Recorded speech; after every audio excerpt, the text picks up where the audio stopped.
SER Podcast.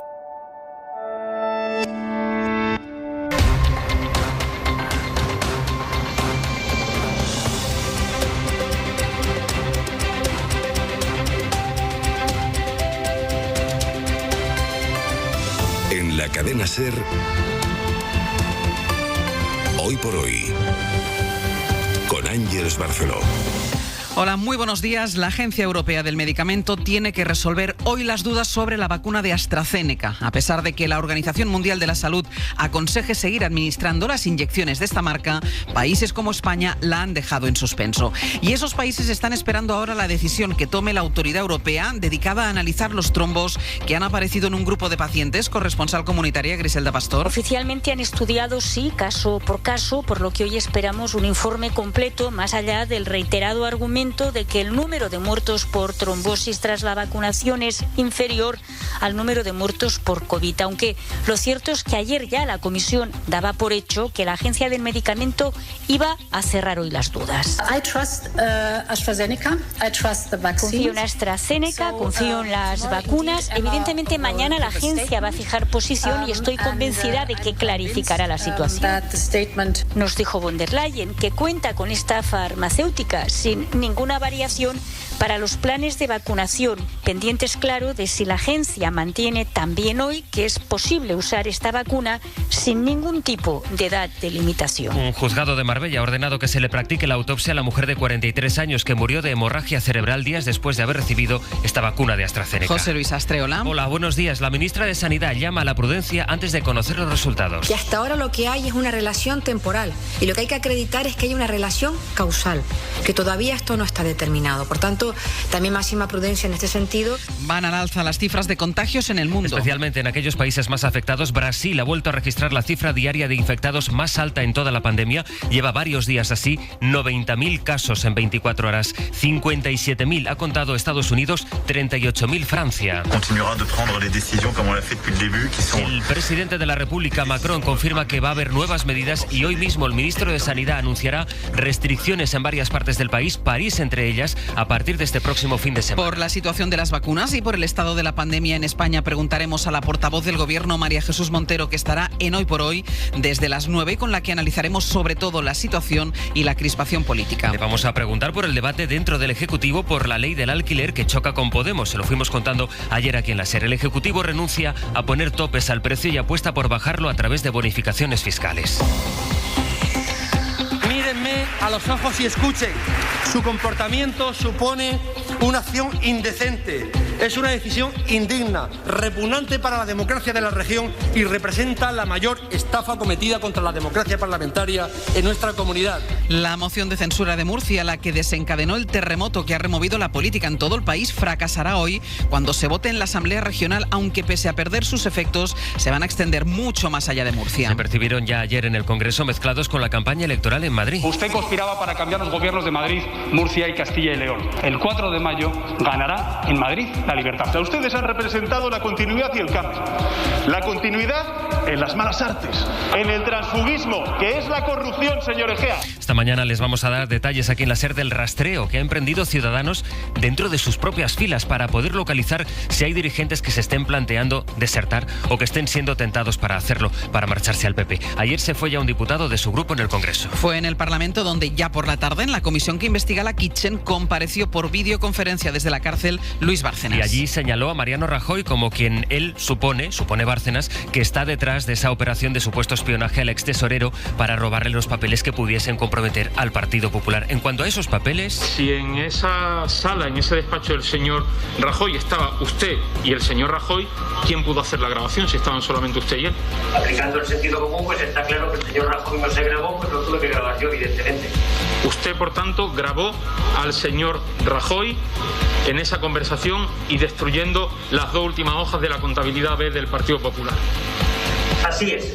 Y en contraste con todo eso, hoy el Congreso será noticia por otra cosa. Porque después de que la Cámara la aprobase ya una vez, de que fuera luego al Senado, se aprobará allí, hoy vuelve finalmente al Parlamento la ley de eutanasia. Así que España se convertirá en el 6º país del mundo que la despenaliza. Sonia Ballesteros. Llegar hasta aquí ha sido una carrera larga. Para Asunción Gómez empezó hace 4 años junto a su compañero Luis de Marcos, que murió meses después. Antes le pidió a ella que continuara lo que habían empezado juntos. Hoy es el día de celebrar que entre todos hemos conseguido un derecho del que se van a beneficiar todos los que lo necesiten.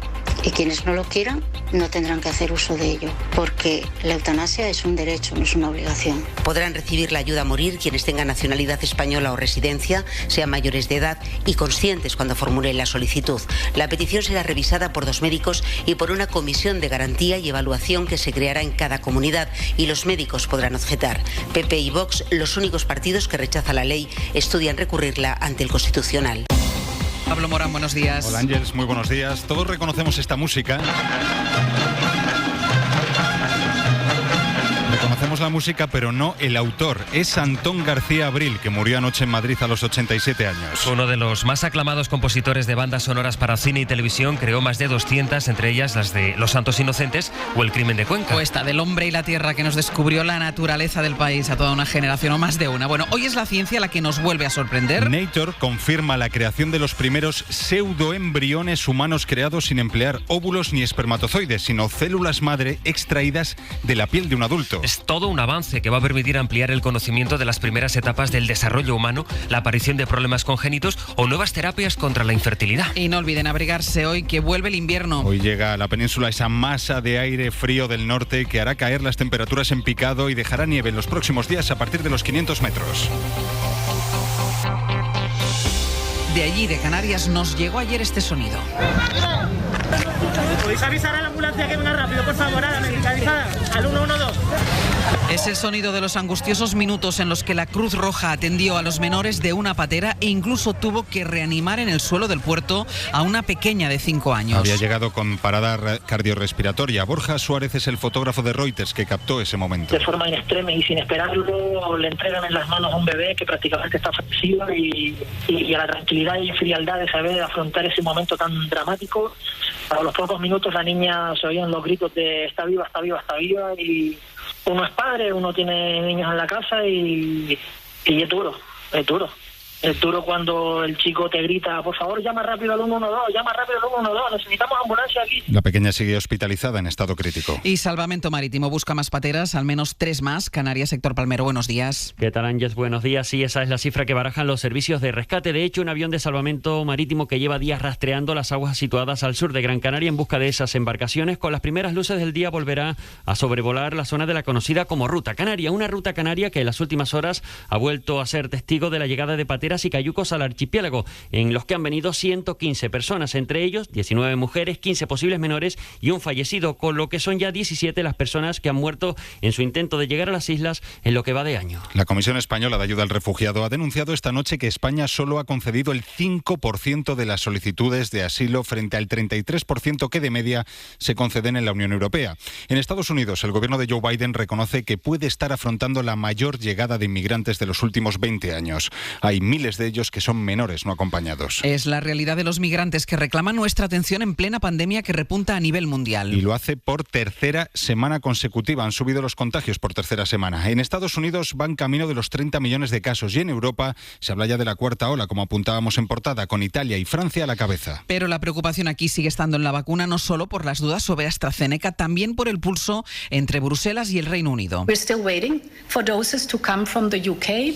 La presidenta de la Comisión, Ursula von der Leyen, amenaza con interrumpir la exportación de las dosis fabricadas en territorio comunitario si Londres no deja de bloquear el envío de vacunas a la Unión para dar prioridad a sus ciudadanos. Y hay respuesta del gobierno británico. Londres, Begoña Arce. El Reino Unido, dijo ayer, tiene derecho legal sobre la vacuna de AstraZeneca que contribuyó a financiar y a elaborar. Hancock indicó que está trabajando con los colegas europeos continuamente, pero el Reino Unido firmó un contrato por 100 millones de dosis para los británicos y espera que la gente aquí pueda recibir la vacuna que el Reino Unido financió y suministra. Los británicos mayores de 50 años comienzan a vacunarse ahora, pero el ministro anunció también una reducción significativa en el suministro de vacunas a partir del 29 de marzo. Eso puede significar que los mayores de 40 años quizás tengan que esperar unas semanas. El Gobierno mantiene, sin embargo, el compromiso de que toda la población adulta del país esté inmunizada antes de que termine julio. The Lancet ha publicado esta noche uno de los mayores estudios sobre la reinfección del virus. La principal conclusión es que esa reinfección es muy poco probable en personas jóvenes, pero no así en adultos, en los que crece el riesgo. Este análisis demuestra que las personas mayores que pasaron la enfermedad solo están protegidas en un 40% frente a esa reinfección. Los actores políticos del país están reajustando sus estrategias ante el terremoto político que empezó en Murcia y que ha provocado la salida de Pablo Iglesias del Gobierno. Y una de las incógnitas es saber cómo puede alterar esa salida a la relación de la coalición con sus socios de investidura. En Moncloa no creen que vaya a afectar y tampoco lo creen en Esquerra. Informa Inma Carretero. Es una leyenda urbana que Pablo Iglesias haya sido el puente entre el PSOE y las izquierdas periféricas. Eso explicaban fuentes del Grupo Republicano. Ojalá lo hubiera sido, añadían esas fuentes que defienden que sus negociaciones han sido y seguirán siendo con el PSOE. En la misma línea se pronunció Bildu. No creen que vayan a perder interlocución por la salida del vicepresidente. Su contacto es directo y fluido, dicen, con todos los ministerios y la situación no va a cambiar. Hay fuentes socialistas que aseguran que Iglesias realmente ha intentado utilizar al resto de los socios para visibilizar una fortaleza mayor de la que ha tenido. La intención de Iglesias es renunciar a su escaño antes de que comience la campaña electoral en Madrid, a pesar de que hay quien teme en Podemos que eso se aproveche para imputar a Iglesias cuando ya no sea aforado. Javier Carrera. Se va y se va, en eso insisten, dando por hecho que su adiós también al Gobierno se producirá días antes de la pegada de carteles. Otro asunto muy distinto es su futuro. Si Gabilondo le supera en votos, en su entorno entienden que lo que tocaría es una vicepresidencia, pero el objetivo de Iglesias es presidir la comunidad y a partir de ahí los escenarios están abiertos. Lo que a priori no dejará inmediatamente es el liderazgo de Podemos. No hay temor a una bicefalia y se esperará a que pasen las elecciones para analizar los tiempos del lanzamiento de Yolanda Díaz. Y todas estas piezas se irán recolocando en los próximos días y semanas mientras el PP aguanta el chaparrón que sigue llegando de la audiencia por el juicio de su caja B. La semana que viene, de hecho, tienen que declarar Rajoy, Cospedal, el exministro José María Michavila o Pío García Escudero. Y el tribunal les ha permitido declarar por vía telemática, incluso desde sus casas. Y algunas acusaciones avisan de que pueden hacer trampa. Miguel Ángel Campos. Los magistrados han transigido al aplicar el protocolo COVID del Poder Judicial, que debido al riesgo sanitario permite esta práctica, pero diversas acusaciones populares ya han anunciado que plantearán una queja al tribunal al entender que resulta gravemente alterada la prueba por permitirles declarar desde sus domicilios sin incomunicación ni un control que impida que alguien les apunte las respuestas. Todos critican que los políticos del PP aprovechen esta prerrogativa excepcional acordada por una situación excepcional para evitar el paseillo en el juzgado.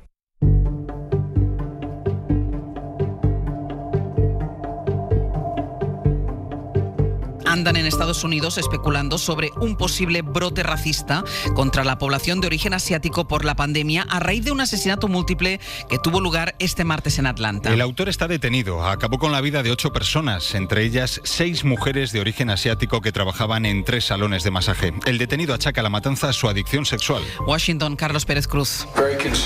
El presidente Joe Biden se mostraba muy preocupado por una violencia contra los estadounidenses de origen asiático que en 2020 creció hasta un 150% respecto al año anterior. La pandemia y su vinculación con China, explotada de forma xenofóbica, por ejemplo, por el expresidente Donald Trump, contribuyó a un clima de hostilidad. Sin embargo, según Jay Baker, portavoz de la policía del condado de Cherokee, la región de Georgia, en la que residía el único detenido por los ataques a 3 salones de masajes, la motivación de Robert Aaron Long, blanco de 21 años, parece estar más vinculada a su adicción al sexo que a un ataque racista.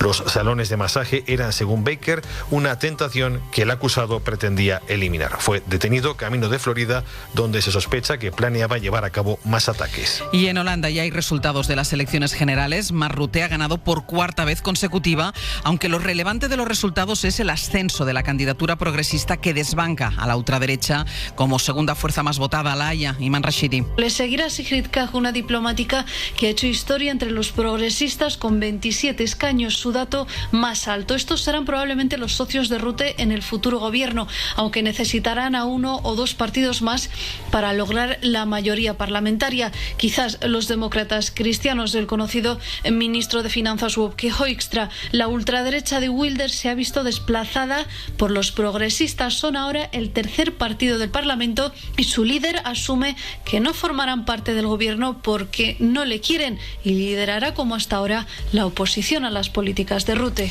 Y además ha aplazado el juicio contra Sarkozy. Se retomará finalmente el 20 de mayo. El tribunal lo ha aplazado por la ausencia por enfermedad del abogado de uno de los acusados. El expresidente francés ni siquiera acudió al tribunal, que debe juzgarlo por presunta financiación irregular de su campaña. Y una historia de Guantánamo, contada por su propio protagonista, Mohamedou Ould, que inspiró la película The Mauritanian y que ha hablado con nuestros compañeros del cine en la SER. Escuchemos pues a Pepa Blanes. Tras pasar 14 años en Guantánamo, Mohamedou Ould Salih fue liberado gracias al trabajo de sus abogadas americanas. No había pruebas contra él, pero Bush y Obama le mantuvieron en una prisión donde las torturas eran diarias.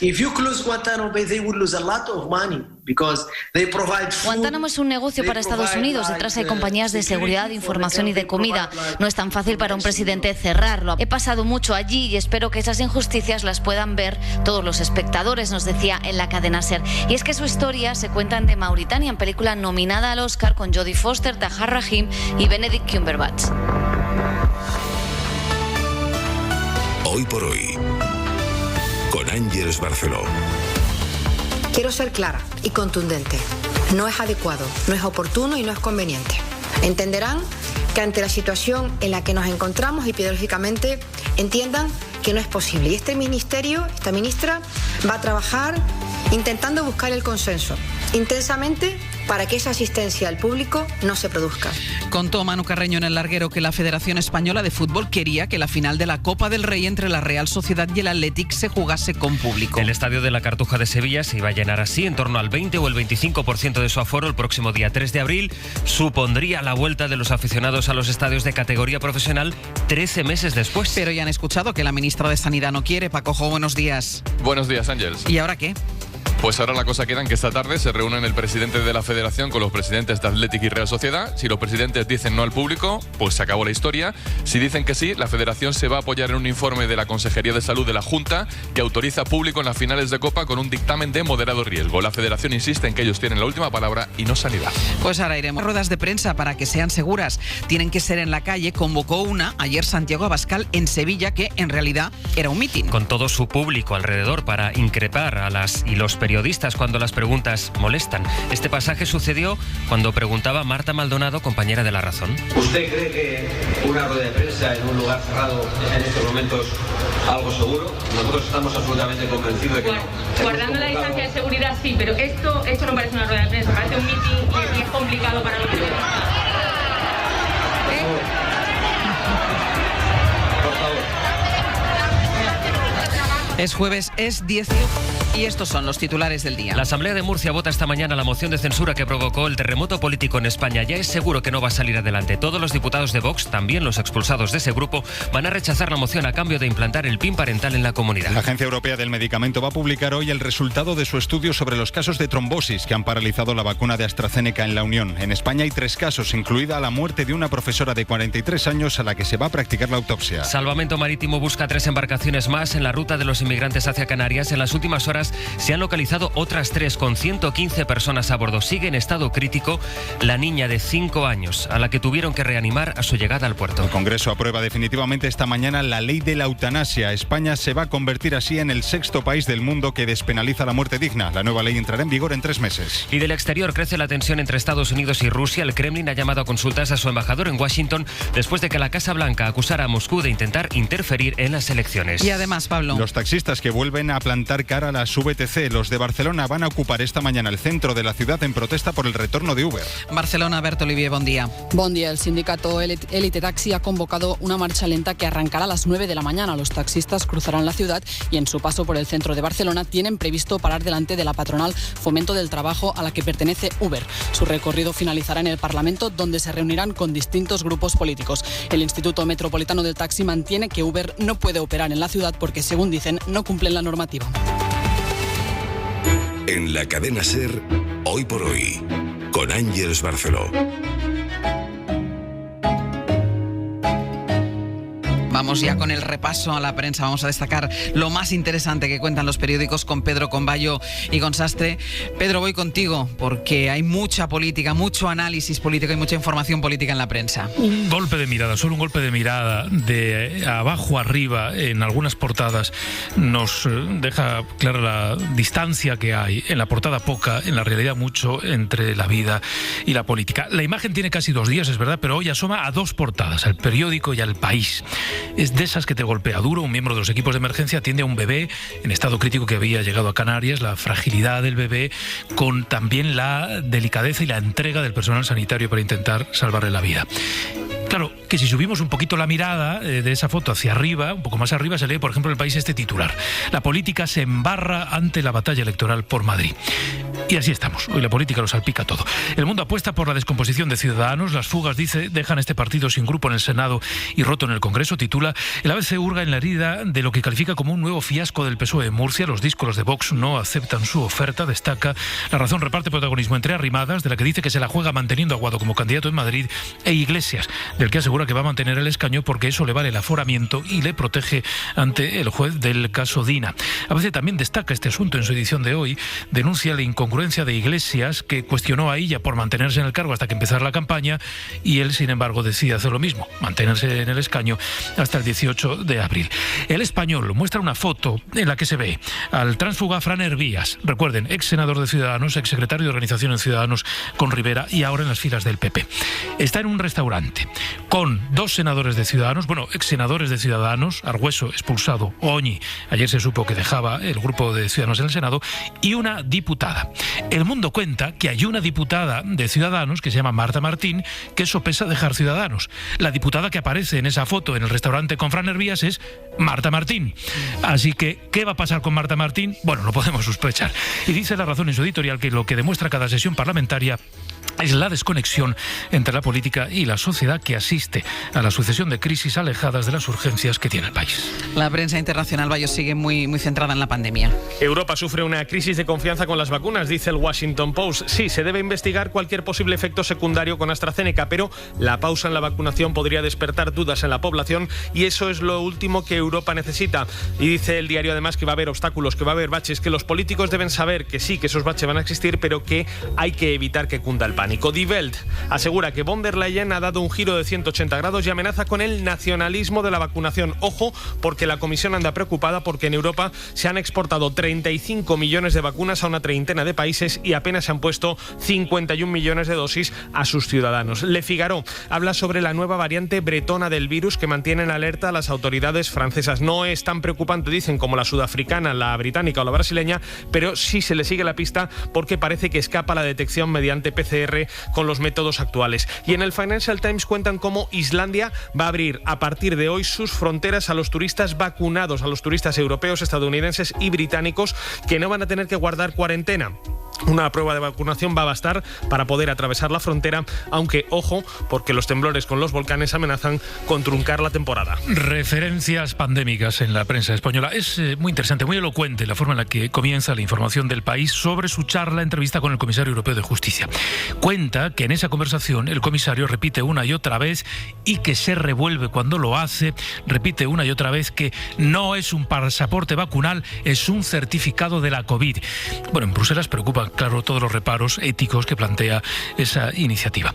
El diario.es aporta un punto de vista interesante. Hay 2 comunidades que ya han renunciado para el próximo curso a mantener rebajada el número de alumnos por aula, la ratio. Se hizo, recordad, para retomar las clases después del confinamiento, en plena pandemia. Menos alumnos por aula, más seguros los alumnos. Bueno, pues Madrid y Castilla-La Mancha dice que ya van a volver a las andadas. En el periódico se destaca el caos en el que la justicia ha quedado sumida por la pandemia. Hay juicios que se están señalando ya para el 2025. Y hay una relación entre la pandemia y la negociación para derogar la reforma laboral. Se retomó ayer. Todos los diarios destacan que no empezó bien este nuevo proceso, que la patronal ha anunciado, ha dejado claro que se va a resistir mucho. Y hay un editorial en El Mundo en el que se defiende que no es el momento de plantear esa reforma de la legislación laboral, que la ministra de Trabajo quiere tener un éxito político ante la hipótesis de que haya un adelanto electoral. Sastre, venga, en el capítulo de Cartas al Director, que tanto te gusta. Pues mira, Federico Ortiz escribe en Cartas al Director al País, dice: ¿imaginan el bombardeo mediático de alabanzas a políticos y ciudadanos si la Comunidad de Madrid hubiera pasado del máximo al mínimo de contagios COVID en apenas un mes? Pues Extremadura ni pío. Y este viñeta de Gallego y Rey en El Mundo, se ve cámara baja, el Congreso. Siguiente viñeta, es el Congreso, se oye el vete al médico y pone arriba cámara bajísima. Mayo, más cosas en la prensa internacional. Obituario en el New York Times para James Levine, el maestro que dirigió la orquesta del Met durante 4 décadas y cuya carrera se vio truncada por las acusaciones de abuso sexual y acoso. Su última aparición, dice el texto, en el escenario fue en diciembre de 2017 con un Requiem de Verdi. Se le veía fatigado y sin lustre. Esa tarde se conocieron las acusaciones en su contra. Y otro director de orquesta, Daniel Barenboim, escribe Tribuna en Le Monde: Internet ha acabado con nuestra curiosidad como especie. Nuestro sentido de responsabilidad se ha atrofiado. Hablamos de forma grandilocuente sobre los derechos, pero no estamos en condiciones de debatir nuestra responsabilidad. Y voy a acabar como empezaba, hablando de inmigración. En El País leemos un reportaje dedicado a las villas miseria de los temporeros que están resurgiendo después de que un fuego se llevara, por ejemplo, por delante un asentamiento en Palos de la Frontera. Bueno, la imagen, que es precisamente de ese asentamiento, es muy llamativa. Son estructuras levantadas con palés de mercancía, son puros esqueletos de momento, son palés de madera que se ensamblan como se puede, de manera muy precaria, y que pretenden ser paredes para esas chabolas. Hoy por hoy, Ángeles Barceló. Saludábamos antes a Paco Jo, que es el encargado hoy de la actualidad deportiva, y hablábamos, Paco Jo, de público o no público en la final de la Copa, y decías que ahora son los equipos los que tienen la papeleta de decidir. Bueno, son los equipos y la federación. En la granja del fútbol Un Nuevo Pollo, la federación quería que hubiera público, anunció para hoy esa reunión con los equipos para estudiar un 25% de ocupación en la grada. Había la advertencia de que las entradas solo serían para aficionados de Andalucía, los que estaban en Andalucía del Atlético y la Real felices, los de Bilbao y San Sebastián medio cabreados porque no entendían por qué. El gobierno vasco ya por la mañana dijo que ellos no lo veían. Por la tarde fue la ministra de Sanidad, Carolina Darias, quien tuvo que salir a afirmar que no se permitiría público, pero la federación insiste en que ellos tienen la última palabra y no Sanidad, y se apoyan en un informe de la Consejería de Salud de la Junta de Andalucía. Pero si hoy los presidentes del Atlético y de la Real dicen que no hay público, se acabó la historia. Si dicen que sí, es cuando ya veremos qué es lo que acaba pasando, porque aquí se van a enfrentar entonces el Ministerio de Sanidad con la Federación Española de Fútbol. Pues veremos qué pasa. Ayer partido del Atlético de Madrid en la Champions, que deja solo al Real Madrid en cuartos de esta competición. Pues sí, Chelsea 2, Atlético de Madrid 0. Le salió el peor partido de la temporada al Atlético de Madrid en el peor momento. Luis Suárez sigue sin marcar un gol fuera de casa en la Champions desde hace 5 años y medio. Tuvo no un pollo con Simeone cuando le cambió, pero digamos que no estuvo muy feliz. Pero en realidad no fue culpa de Luis Suárez, fue un baño del Chelsea, superior en todo momento al Atlético de Madrid, con un partido muy flojo en líneas generales de todos los mejores jugadores. Quizás el mejor Joao Félix, que había sido señalado en otros partidos. Y bueno, pues como tú dices, el conjunto rojiblanco queda peado de la Champions por un equipo que cuando le tocó en el sorteo parecía asequible, pero claro, cambiaron al técnico y es que el Chelsea parece un equipo absolutamente diferente. Y solo el Real Madrid está en los cuartos de final de la Champions. Eso significa, Ángels, pues un mini fiasco español en esa ronda, porque hay tres ingleses, 2 alemanes, un portugués, un italiano, un francés y un español. Y en el sorteo de mañana se va a definir el sorteo hasta los cuartos de final. Ya aprovecho, te cuento que además hoy tenemos 2 partidos de Liga Europa que van a completar la semana europea. A las 7 menos 5, 2 goles 9, 2 goles de renta para el Villarreal en casa ante el Dinamo de Kiev. Y ayer hubo fútbol de primera división, como no, dirás tú, todos los días más o menos hay fútbol. Bueno, pues ayer hubo Liga, Sevilla 2, Elche 0. Ese partido de Liga sirve para que la Liga sea simétrica, para que todos los equipos ya tengan los mismos partidos por fin. Putin. Y el Sevilla se pone en cuarto lugar, a tiro de piedra del Real Madrid y en posición consolidada de la Liga de Campeones. Ya lo decíamos ayer, que se va apretando la Liga por arriba. Paco Jo, muchísimas gracias. Un beso, Ángel. Hasta luego. En la cadena SER, Hoy por Hoy, con Ángeles Barceló. Marco Antonio Aguirre, buenos días. Buenos días, Ángeles, y buenos días a todos. Uno puede dar su opinión de muchas maneras. Por ejemplo, puede expresarse una opinión con una frase, o con un artículo, o con una canción. Uno puede dar su opinión con una viñeta, con un poema, con un discurso, pero yo hoy, sin embargo, quiero dar mi opinión con un sonido. Opinaré sobre todo lo que ayer vi y escuché en el debate del Congreso. Opinaré de esas actitudes, de esa lucha de los muy buenos contra los muy malos. Opinaré de esas frases así como ingeniosas, del mal rollo de unos contra otros. Opinaré de todo eso, ya digo, con un sonido, porque es lo único que está a la altura de lo que ayer pasó. Y el sonido es el siguiente. Marco Antonio Aguirre, Cadena SER.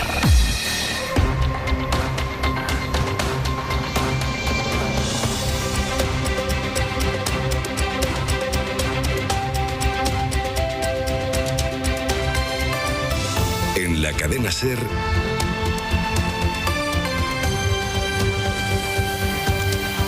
Hoy por Hoy.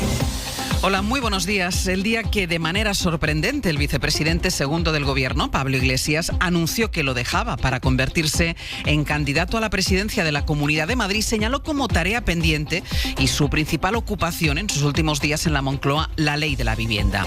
La regulación de los alquileres ha sido uno de los principales caballos de batalla de la formación morada y también uno de los puntos de desencuentro entre los socios de coalición. Pues bueno, ayer mientras resonaban los ecos de la sesión de control al gobierno convertida en un enorme mitin de campaña electoral, el gobierno iba trabajando en la ley del alquiler, algo no menor, teniendo en cuenta los enormes problemas que tiene este país con el acceso a la vivienda. Y la ley, como les adelantó la cadena SER, sí prevé, pero no de manera directa, no poniendo tope a los precios, sino a través de bonificaciones fiscales para los arrendatarios. Si el casero rebaja el precio con respecto al contrato anterior, pagará menos impuestos. Y dice Unidas Podemos que esta no es la fórmula que pactaron en el acuerdo de coalición. Nuevo desacuerdo, pues, entre socios que a buen seguro será más que amplificado teniendo en cuenta las fechas preelectorales en las que estamos. En cualquier caso, hay que hacer algo con el precio de la vivienda y sobre todo con el precio de los alquileres, que impiden a muchísima gente tener acceso a una vivienda digna y a muchísimos jóvenes poder emanciparse de sus padres. Destinar casi la totalidad de un salario al alquiler no es sostenible y es urgente encontrar una solución. Si esto también se convierte en batalla partidista, estaremos retrasando la respuesta a una urgencia, de esas de las que no se habla en la sesión de control. Fuerzas políticas, propietarios de viviendas e inquilinos tienen que formar parte de la solución al problema. No debe ser fácil, pero tampoco debe ser imposible cuando hay países europeos que lo han conseguido. Ángeles Barceló. Hoy es el día en el que cambia el tiempo, o eso dice el pronóstico, Jordi.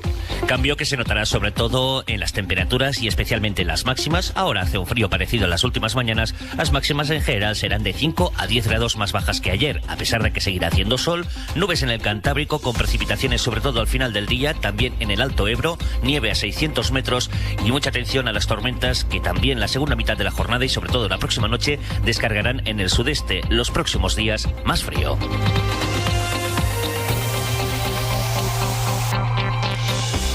Dentro de una hora va a estar en Hoy por Hoy la portavoz del Gobierno y le podremos preguntar por las vacunas, ahora que la OMS ha recomendado seguir adelante con la AstraZeneca. Hoy sabremos qué dice la Agencia Europea del Medicamento. Le podremos preguntar por la convulsa situación política, también por la moción de censura en Murcia, que hoy se va a votar, que hoy fracasará, por las acusaciones de corrupción que escuchamos en directo ayer aquí en la sesión de control, en la que hubo pues tanta campaña como crispación. Sastre, buenos días. Buenos días, Barceló. Y le podremos preguntar por esa última decisión del Ejecutivo para regular el acceso a la vivienda. La ley del alquiler parte de Fomento y como adelantó la SER, apuesta por bajar los precios de las rentas a través de bonificaciones fiscales. Con eso, el Gobierno renuncia a poner topes a los precios, lo que choca con Podemos. Este era el momento en el que, en su vídeo de despedida, te referías ahora a él, Pablo Iglesias señalaba que antes de irse quería resolver este asunto. En las semanas que me quedan hasta la campaña voy a centrar mis esfuerzos en sacar adelante la ley de vivienda que estamos negociando en el Gobierno y en cumplir algunos compromisos claves.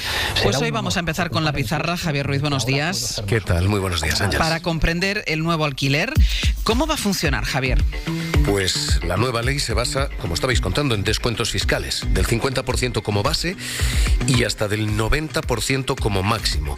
En castellano, si yo tengo una casa, si la alquilo a 1.000 euros al mes, el 50% de bonificación significa que yo en realidad pago impuestos por 500, que los otros 500 están exentos. Y esa bonificación se va ampliando. Si yo le rebajo el precio al inquilino, al antiguo o al nuevo, puedo descontar de pago de impuestos hasta el 90%. Es decir, de esos 1.000 euros que ingreso, realmente pagaría impuestos por 100. Los otros 900 están libres de impuestos. Y a esos dos extremos, el del 50 o el 90, hay entre ellos grados de bonificación. Por ejemplo, 50% más un 20% de bonificación si se la alquilo a jóvenes de 18 a 35 años. Es decir, yo solo pagaría impuestos por el 30%, por 300 euros. Hay otro 10-20% de descuento si alquilo a inquilinos con bajos ingresos. Hay otra bonificación del 10% si rehabilito mi casa o si lo he hecho en los últimos 3 años. En fin, que el objetivo es evidente, Ángels. Se pretende incentivar la rebaja del precio del alquiler, se pretende incentivar la rehabilitación de viviendas, el alquiler a grupos de población jóvenes o con ingresos reducidos. En fin, que se pretende limitar el precio, sí, pero no mediante la fijación de topes, sino mediante la fijación de incentivos fiscales. Esta ley que ha redactado Fomento, Javier, Podemos la califica como incumplimiento flagrante del acuerdo de gobierno. ¿Por qué? Pues Podemos dice literalmente que este plan dedica recursos públicos a asumir por parte de todos los contribuyentes las rebajas en la renta que realicen los propietarios. Y eso es cierto, se va a bonificar fiscalmente.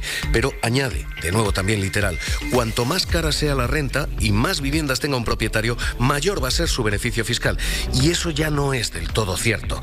El nuevo plan sí pone un tope a los beneficios, 2.000 euros. Es decir, el alquiler por encima de los 2.000 euros al mes. En castellano, otra vez, los alquileres del barrio en Salamanca, estos no van a recibir ninguna bonificación. Y hay también un límite para el número de viviendas bonificadas. Al final, en lo que estamos, Ángels, es en un choque ya de matices, ni siquiera ya de fondo. Podemos estar planteando limitar el precio del alquiler para prohibir que suba, poner un tope, y el Partido Socialista está planteando rebajar los precios del alquiler, pero gastando en subvenciones, primero a quienes alquilan, 350 millones que ya están, y además dejar de ingresar, bonificando también a los arrendadores, también a los propietarios, no solo a los inquilinos, otros 200 millones aquí. Y en esta ley del alquiler que quiere sustituir a la actual, que tiene ya 27 años de antigüedad, hay otra novedad. El Gobierno va a subvencionar la rehabilitación de las viviendas particulares con los fondos europeos. Sí, otra novedad, el Ejecutivo prepara 450 millones de euros de los fondos europeos para rehabilitar viviendas particulares. En concreto, el dinero que llega de Europa se va a poder gastar en rehabilitación de vivienda, 1, si es vivienda habitual; 2, cuando se rehabilite para su mejora de eficiencia energética para consumos de electricidad, de gas o de agua; y 3, cuando quienes reformen esa vivienda no superen determinados umbrales de renta todavía por determinar. Este plan de rehabilitación de viviendas privadas que prepara el Gobierno se va a pagar con fondos europeos, dicen fuentes del Ejecutivo. Así que si yo cambio las ventanas de mi casa, va a ser Europa la que pague esa factura. Nadia Calviño había adelantado ya un plan mayor, general, de 5.300 millones en 3 años para rehabilitar edificios públicos, barrios. Ahora hay que sumar esto, casas particulares. El Ejecutivo plantea hasta 480.000 viviendas en todo el parque que se va a rehabilitar. Javier, gracias. Hasta ahora. Te levantas del sofá y coges la bici. Hoy se vota la moción de censura en Murcia. Se vota y se pierde. Los 3 diputados que se sienten de Vox, pero que ya no son de Vox, anunciaron finalmente que van a votar en contra. Puedo comunicar que mañana votaremos no a la moción de censura. Lo que hemos hablado ha sido de proyectos y de medidas concretas. y de las garantías de que esas medidas que acordemos se van a cumplir. Si para ello es necesario entrar en el gobierno, con mucho gusto lo haremos. Con mucho gusto lo haremos. Fracasará la moción, pero quedará instalada en el ambiente la crispación que ya vimos ayer en la Asamblea murciana. El bochorno de esta semana tiene nombre y apellidos. Partido Popular, tráfugas y corrupción. Pretenden gobernar con tránsfugas. Aquí no hay más tráfuga que usted. No hay nadie que haya incumplido su palabra más que usted. Podemos cometer errores, pero nunca seremos cómplices de la corrupción. Usted, señor López Miras, ha cometido la mayor infamia contra la democracia que ha tenido lugar en esta región. Hace tiempo que ustedes dos han sido los enemigos de los murcianos. No es usted digno de esta Cámara. Crispación que ya antes pudimos percibir en el Congreso. Lo que usted llama transfugismo, ¿sabe cómo le llama toda España? ¡Dignidad! Usted, como buen secretario general del Partido Popular, se ha dedicado a comprarse diputados de Ciudadanos. ¿Cómo ha conseguido la pasta? ¿La ha puesto usted o se la ha dado a algún constructor?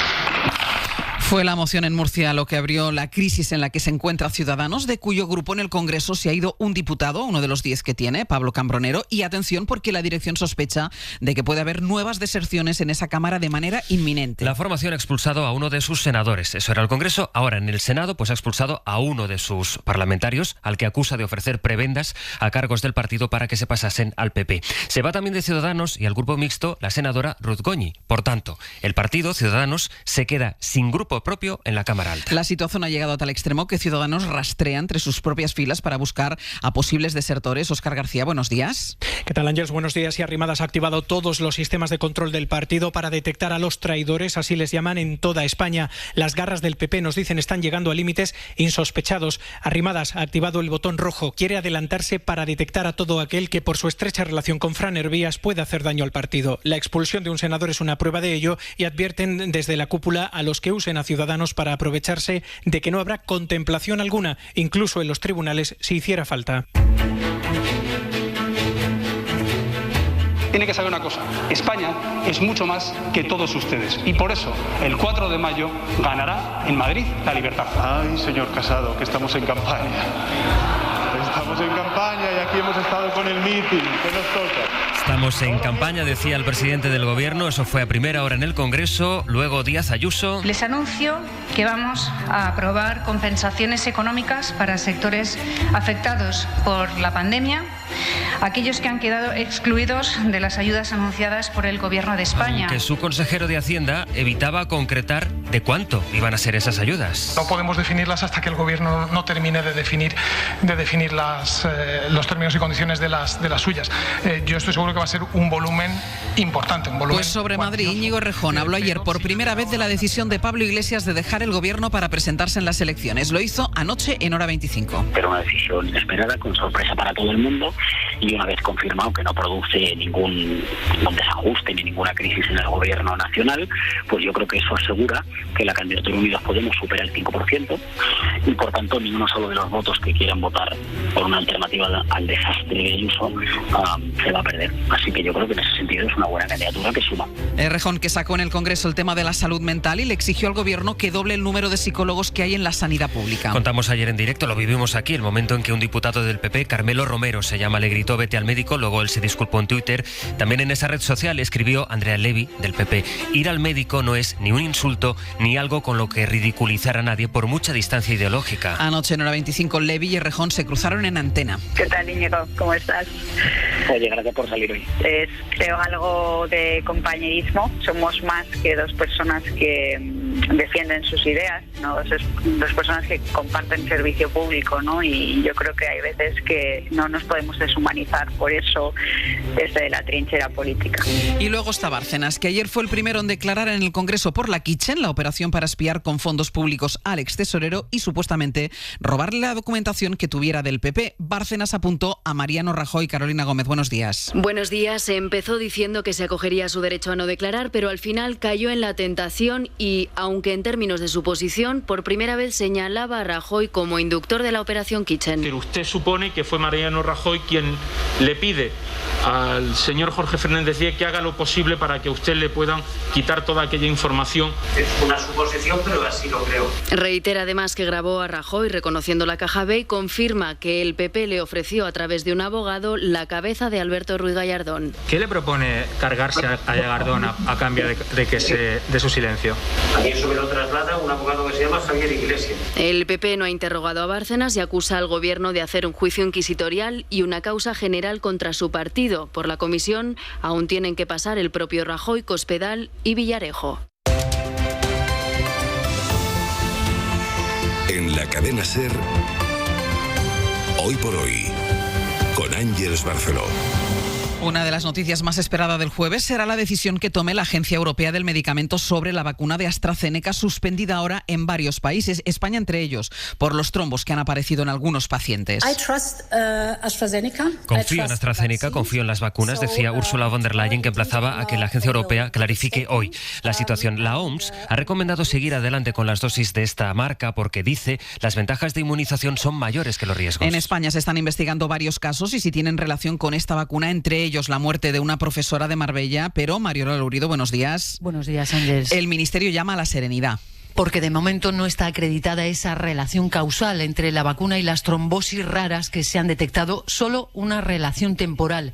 Los 3 casos de España y también los europeos tienen una particularidad inusual, una disminución de las plaquetas en sangre. Fuentes de sanidad no descartan que la Agencia Europea del Medicamento decida reanudar la vacunación con AstraZeneca, pero con medidas que minimicen riesgos y que se limite el uso de la vacuna ante factores que predispongan a la aparición de este tipo anómalo de trombosis que sufren sobre todo las mujeres. Si los expertos dan garantías sobre AstraZeneca, la ministra convocará inmediatamente un nuevo Consejo Interterritorial para decidir cómo y en qué condiciones se vuelva la vacuna. Y lo que sí hay, Mario, es preocupación por el repunte de contagios en varios territorios. De hecho, la ministra Darias habla ya de la posibilidad de un cambio de tendencia. Las cifras de la pandemia no son tranquilizadoras. La curva se ha estancado, pero con señales de ascenso, subidas de contagios que por segundo día consecutivo se registraron ayer en 10 comunidades autónomas. Sanidad pide máxima prudencia para evitar la cuarta ola. Mariola, gracias. Hasta ahora.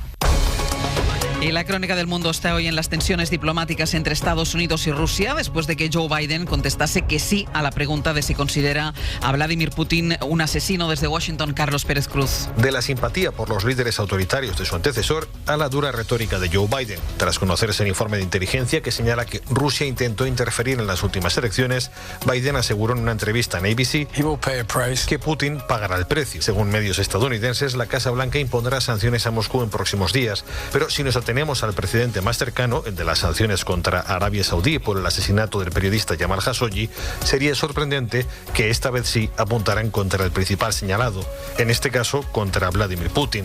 A la pregunta de si lo considera un asesino, Biden respondió de forma afirmativa. Moscú ya ha llamado a consultas a su embajador en Washington.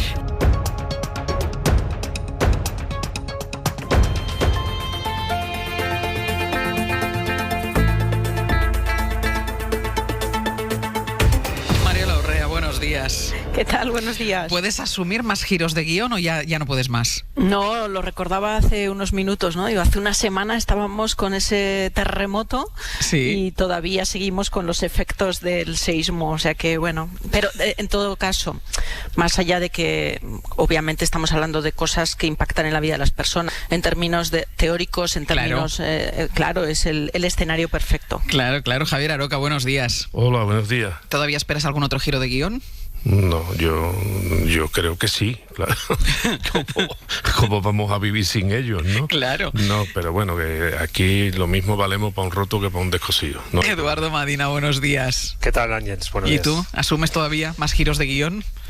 Hombre, yo creo que si nos dejan unos cuantos capítulos los guionistas que están escribiendo esta locura de serie, que sean capítulos fríos. Sí, de esos pues ¿no? De esos que no pasa nada, de esos exacto, y que luego ya en el cuarto o en el quinto ya volverá otra vez el giro de guión. Mira, antes de ir con todo lo que ha pasado en la política en las últimas horas y sobre todo por lo que pasó ayer en el Congreso, esa escenificación del inicio de la campaña electoral, los escaños utilizados como plazas para los mítines y para lanzar consignas, quiero quiero volver a hablarles a vosotros y también a los oyentes de un drama que no cesa, de hecho que ha repuntado, porque Canarias está viviendo estos días un repunte en la llegada de migrantes, y quiero que escuchen con atención este sonido.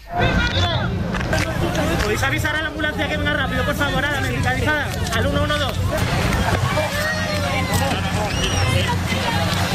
Este es el sonido. Ayer en el muelle de Arguineguín había una niña que había llegado en patera, apenas tenía 5 años, sufrió una parada cardiorrespiratoria y la Cruz Roja estaba intentando reanimarla. Es la Cruz Roja la que dice, pueden llamar al 112. Ella, la niña, consiguieron reanimarla allí, pero sigue en estado crítico. Y esta escena, que al final yo creo que es el resumen de todo el drama que se vive en estas costas, la grabó el fotógrafo de Reuters, Borja Suárez. De forma in extremis y sin esperarlo, le entregan en las manos a un bebé que prácticamente está fallecido y tanto en su lugar, ¿no? Sí. Es durísimo, y gracias a su profesionalidad y a su interés y a la tranquilidad y frialdad de saber afrontar ese momento tan dramático, a los pocos minutos la niña se oían los gritos de está viva, está viva, está viva, y uno es padre, uno tiene niños en la casa y es duro, es duro. Es duro cuando el chico te grita, por favor, llama rápido al 112, llama rápido al 112, necesitamos ambulancia aquí. Bueno, la piel de gallina, escuchar el relato del fotógrafo que estaba cubriendo esa llegada de las pateras. Es una fotografía que está en la portada de algunos medios de comunicación, pero hoy, coincidiendo con este incidente, con esta fotografía en la portada, hay una editorial del País también que, completa el contexto de lo que está pasando. Sí, nos sitúa un poco en perspectiva. Dice, los naufragios siguen convocando a la Unión Europea a reflexionar sobre su política migratoria. La Comisión está impulsando con escaso éxito un proyecto de reforma de toda esta política. El consenso solo está en el concepto de fortaleza asediada, o sea que Europa es una fortaleza a la que están asediando, ¿no? No parece, sigue el editorialista, la respuesta más adecuada, y desde luego no es suficiente. En todo caso, el control de fronteras no debería impedir una mayor atención a salvar vidas y respetar, concluye, los derechos humanos. A las 6 de la mañana recordamos que toda esta frenética actividad política por la que os preguntaba al principio de cuando os saludaba, está aparcando otros debates que en un momento determinado de nuestra vida parecen que son de una urgencia brutal, que si no los resolvemos no podemos seguir adelante, pero que desaparecen de la actualidad y desaparecen del debate. Yo ponía el ejemplo de la renovación del Consejo General del Poder Judicial, incluso de la solución en Cataluña, pero Edu, desaparece también el debate de la inmigración mientras siguen llegando pateras día tras día a las costas de Canarias, por ejemplo. Indudablemente, yo creo que Europa está instalada desde hace bastante tiempo ante una voluntad de integración de las políticas migratorias que no termina de llegar. Son ya, más de 2 o 3 décadas desde que escuchamos las primeras voces que solicitaban la necesidad de integrar competencias, aspectos de la soberanía de los Estados en el ámbito de las políticas migratorias, y no termina de llegar. Además, este es uno de los ángulos por los cuales se ha abierto la posibilidad de integración de soberanías, porque no es ningún secreto que las formulaciones políticas de extrema derecha en algunos Estados miembros de la Unión Europea han aparecido en parte importante sobre este vector, el vector de rechazo a las migraciones procedentes de, sobre todo, el norte de África y en menor medida, aunque también, del continente sudamericano, ¿no? Así que, mientras que Europa sigue siendo incapaz de integrar una política migratoria clara y común a los 27 Estados miembros, la gente que procede de países africanos y que trata de acceder a las costas españolas o europeas, sucede también en Italia, a través de las pateras de noche en el Mediterráneo, sigue muriendo ahí. Así que sí, este es uno de esos ángulos oscuros que una realidad electoral muy compleja, muy de spin doctors, muy de estas cosas nos tapa, pero que sigue estando entre nosotros, y a las que, como tenemos a veces suficientes problemas, no prestamos la atención merecida. En la migración hay un gran problema humanitario y una gran oportunidad civilizatoria. Un gran problema humanitario y una gran oportunidad civilizatoria. Y dependiendo del enfoque que pongamos, pues las respuestas políticas suelen tener una u otra naturaleza. Indudablemente aquí hay un gran debate de futuro para la Unión Europea. Mariola. Uno de los objetivos de la Unión Europea es la creación de un espacio de libertad, seguridad y justicia donde las políticas de migración y asilo tienen un papel significativo, ¿no? Es verdad, en los términos que señala Eduardo Madina, que hay margen para mayor integración. En estos momentos estas políticas de inmigración y asilo son competencias compartidas entre los Estados miembros y la Unión Europea. Por eso países como España, que son entrada, ¿no?, a la zona común, Europea y por lo tanto un país de control de frontera tiene que jugar un papel de liderazgo en lo que es la definición de estas políticas en Europa. Y quiero llamar la atención, lo hacías tú, Ángels, en el mes de septiembre la Comisión Europea propuso un documento con la idea de reformular esas políticas teniendo en cuenta el fracaso de la crisis de los refugiados, ¿os acordáis todos? Sí. Y la vergüenza que representó para para Europa esa imposibilidad de afrontar algo que en términos numéricos no tendría por qué ser ningún problema de absorción para Europa, ¿no? Y que tiene que ver mucho con el egoísmo y la falta de generosidad de algunos Estados miembros de la Unión Europea. Pues bien, ese documento de la Comisión ha sido muy criticado, particularmente el Parlamento Europeo ha sido duro con él y se está a la espera de una reconfiguración de esa idea de política de inmigración para Europa. Es urgente y para España no solo es urgente porque tenemos ahí un drama en Canarias que no miramos a diario, pero que está, y es un drama humanitario, además de todo lo que tiene que ver con la gestión, pero sobre todo yo reivindico el papel de España como liderazgo que tiene que jugar en esta Europa, donde tiene que ser capaz de responder en términos de una política de asilo e inmigración más humanitaria, más solidaria y también más inteligente, porque decía Edu que bueno, es que yo añadiría, además de lo que ha dicho él, que es que Europa necesita a estos inmigrantes. Los necesita no solo en términos de cultura y de civilización, por poner una mirada un poco menos romántica, si se quiere, pero es que los necesita en términos económicos también. Aroca. Bueno, yo creo que Europa falla por egoísmo, fundamentalmente, y ese egoísmo tapa incluso el reconocimiento de su propia historia. Hay países muy importantes en el mundo y el mundo no podría entenderse hoy sin la masiva emigración europea hacia otros territorios. Podríamos empezar por Estados Unidos, pero podríamos seguir por Australia, Nueva Zelanda y toda la América hispana, etcétera, etcétera, ¿no? Es decir, Europa se desconoce a sí misma y además no reconoce que ella misma es causante de la inmigración y que faltaría muy poco para que se pudieran poner en marcha medidas que solucionasen, más que aliviasen, que solucionasen el problema de las migraciones en nuestro mundo más inmediato.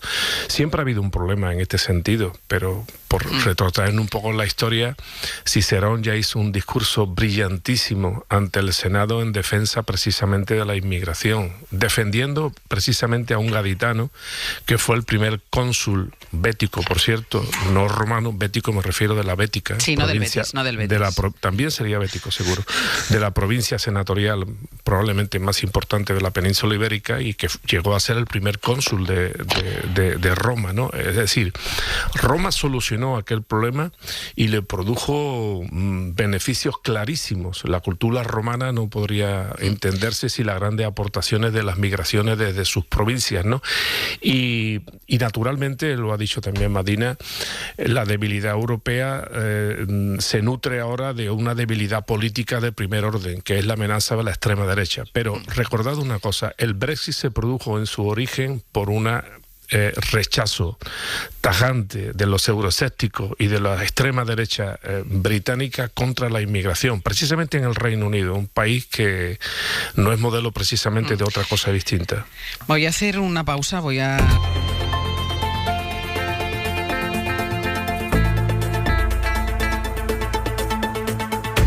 Usted conspiraba para cambiar los gobiernos de Madrid, Murcia y Castilla y León. El 4 de mayo ganará en Madrid la libertad. Ay, señor Casado, que estamos en campaña. Ustedes han representado la continuidad y el cambio. La continuidad en las malas artes, en la falta de respeto a sus socios, en este caso ciudadanos, en el transfugismo, que es la corrupción, señor Egea. Lo que usted llama transfugismo, ¿sabe cómo le llama a toda España? Dignidad. ¿Cómo ha conseguido la pasta? ¿La ha puesto usted o se la ha dado algún constructor?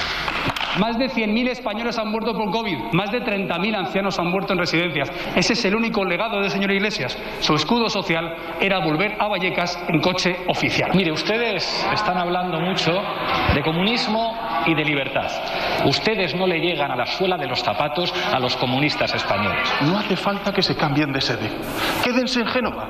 De verdad se lo digo, representan la peor versión del PP, la de la corrupción y la ultraderecha. Si las democracias del mundo fueran casas, la democracia española sería una chabola. Y por eso usted vuelve a lo que le gusta, a la arenga, a la hipérbole, a la calle, a la épica, para conseguir lo que siempre ha querido: crispar, polarizar, enfrentar. Y hace unos poquitos días ustedes intentaron cambiar de estrategia, pero era demasiado tarde, ya estaban moviéndose los billetes del señor García Egea.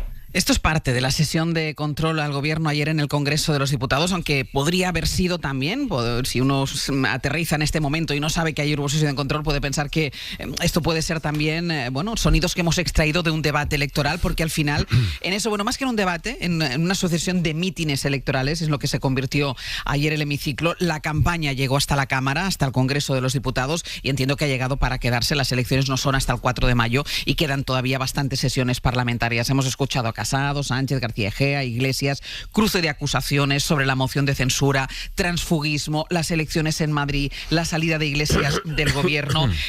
Todo empezó en Murcia, allí se está debatiendo hoy la moción de censura que fracasará, y han dicho los diputados expulsados de Vox que van a votar que no. Todo empezó en Murcia con una moción de censura que ha sido un auténtico fracaso y que ha desembocado en estas elecciones en Madrid, y con toda la polarización consecuente y la salida, en medio de la salida de un vicepresidente segundo del gobierno. Decías Mariola, para los analistas políticos es verdad que hay material, suficiente, trepidante para analizar, y yo no sé si una de las conclusiones, Mariola, es la sensación de que la política española se mueve por impulsos.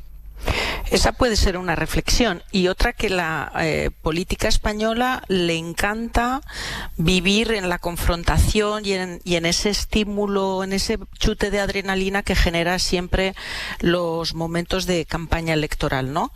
Que puede ser incluso más divertido si se quiere, y le gusta menos a la política española y a los políticos españoles lo que es la gestión ordinaria de los problemas, que es lo que configura, digamos, ese espacio entre campaña y campaña, donde los ciudadanos lo que hacen es elegir a los representantes no para que sigan peleándose en el Parlamento como si estuvieran constantemente en campaña, sino para que abandonen ese espacio de la confrontación extrema y lo que hagan es ensanchar los espacios de consenso para lograr las mejores soluciones a los problemas de los ciudadanos, sin renunciar, por supuesto, ni a sus programas electorales ni a sus miradas en virtud de la ideología que cada uno de esos políticos representa, ¿no? Entonces yo creo que lo que hay es una especie de adicción a lo que es el chute de adrenalina que implica el combate electoral, y una una vocación de retirada de aquello que puede parecer más aburrido, más tedioso, pero que es para lo que es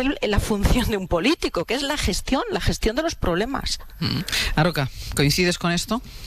Ya no hay espacio entre campaña electoral y campaña electoral. Ese espacio, como dice Mariola, que tiene que servir para gestionar, desaparece. Creíamos que ahora habríamos un periodo apacible, no había elecciones en el horizonte hasta dentro de un par de años, y eso ha saltado por los aires.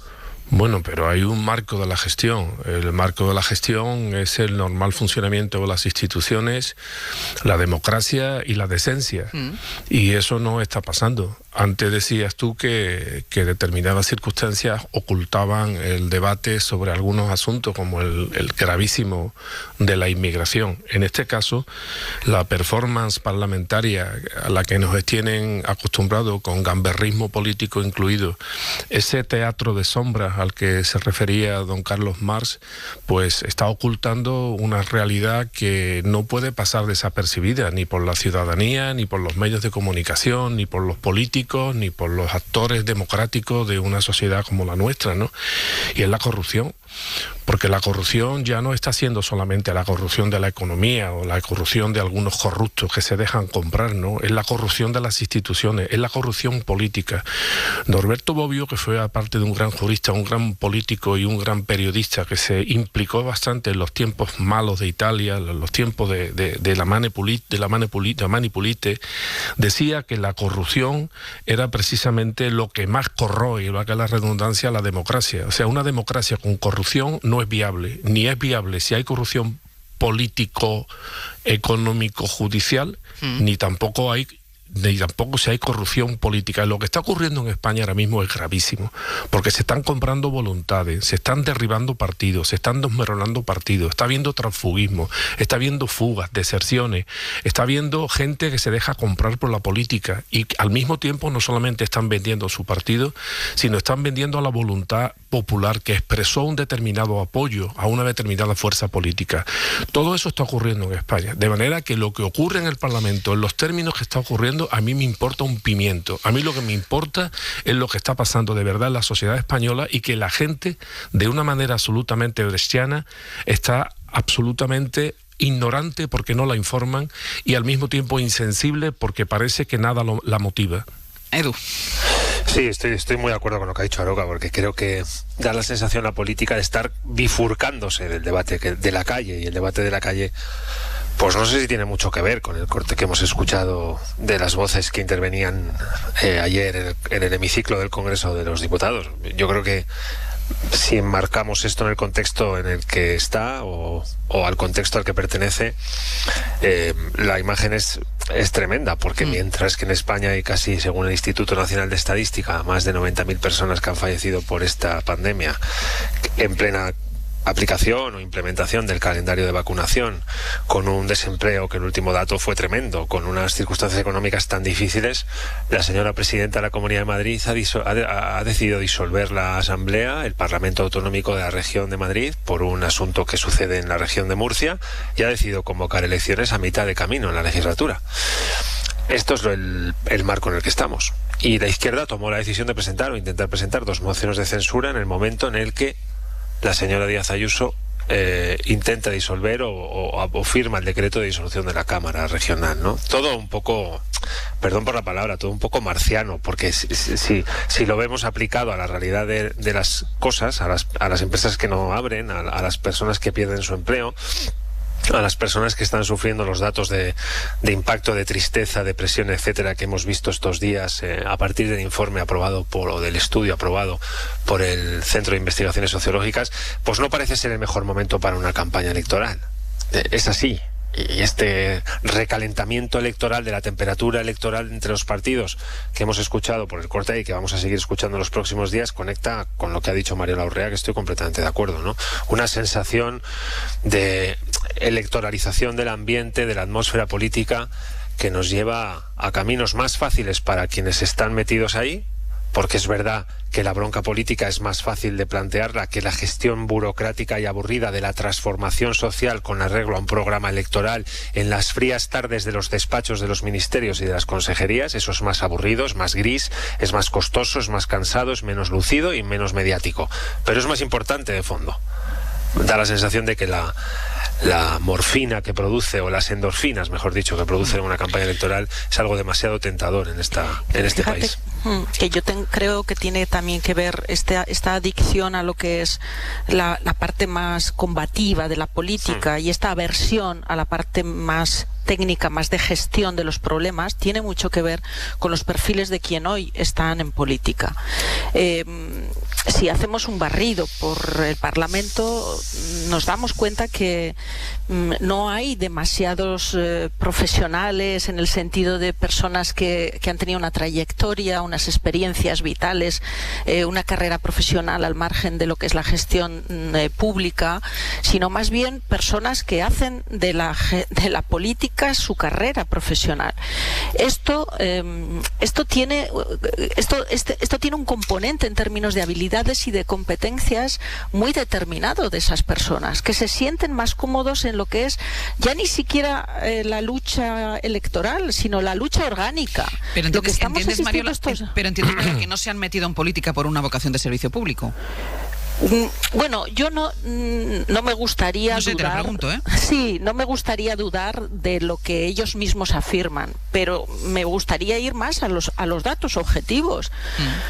¿Cuáles son sus sus competencias, cuáles son sus currículos, cuáles son las trayectorias profesionales que les asisten? María Jesús Montero, portavoz del Gobierno y ministra de Hacienda. ¿Qué tal? Muy buenos días. Hola, muy buenos días a todos y a todas. Ministra, déjeme que empecemos por lo más inmediato, que es por lo que va a ocurrir hoy en Murcia, que es el fracaso de esa moción de censura planteada por el Partido Socialista y por Ciudadanos. Ministra, ¿qué pasó? ¿No midió el Partido Socialista bien sus fuerzas? ¿Fue un error confiar en Ciudadanos? Bueno, yo diría que siempre es muy difícil imaginar que algunas de las formaciones políticas que hace escasamente 2-3 meses han firmado y han renovado el pacto antitransfugismo pudieran no cumplirlo.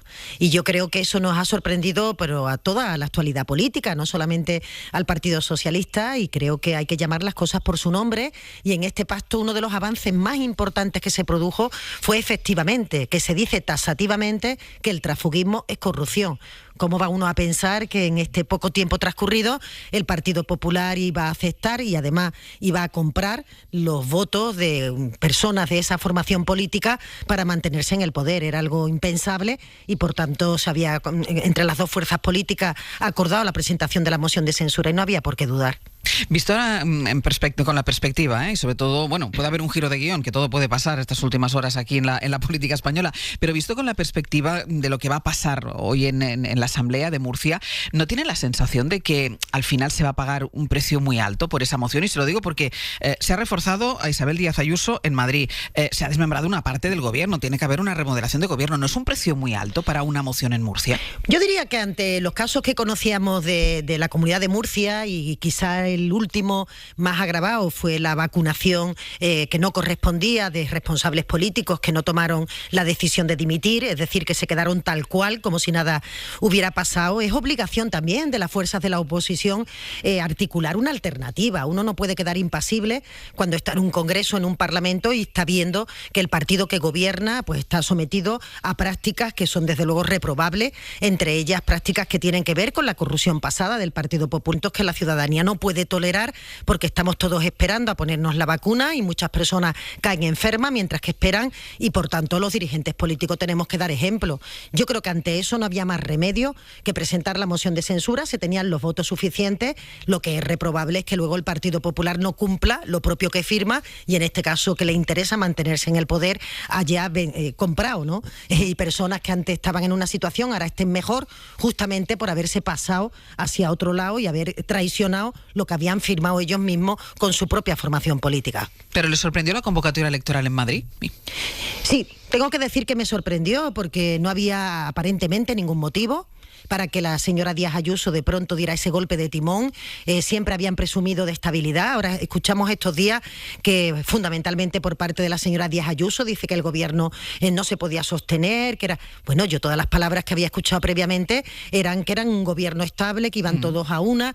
Podíamos sospechar lo que cada uno piense, pero las palabras oficiales eran esas, y yo creo que la señora Díaz Ayuso ha creído que le interesaba en este momento particularmente una convocatoria electoral y no ha tenido en cuenta ni la situación de pandemia, ni económica, ni nada de nada. Ha tirado por su interés particular y por tanto estamos ahora pues ante una convocatoria inesperada que parece que en este país, decían ustedes antes, nunca vamos a salir, ¿no?, de una convocatoria electoral. Siempre calentamos motores.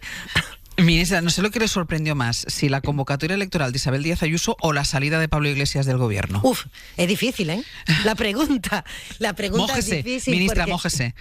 Bueno, yo diría que la salida de Pablo Iglesias del gobierno no tenía ningún indicio, ningún elemento que me hiciera pensar que ese plan se estaba planteando. Yo creo que fue algo que se decidió por parte de Unidas Podemos ante, bueno, la prisa, ¿no?, también de la convocatoria electoral. Y la verdad que yo creo que todos, ¿no?, nos quedamos un poco así chocados en un primer momento porque no sabíamos muy bien a qué respondía esa salida, y luego el señor Iglesias lo explicó y, como le dijo el presidente, pues toda clase de suerte, aunque evidentemente nosotros estamos con nuestro candidato, que es el candidato que espero concite el mayor consenso. ¿Cuándo se enteró usted, que es la ministra portavoz y que le pueden preguntar en cualquier momento, cuándo se enteró usted de la salida de Pablo Iglesias? ¿Con el vídeo? Por los medios, sí.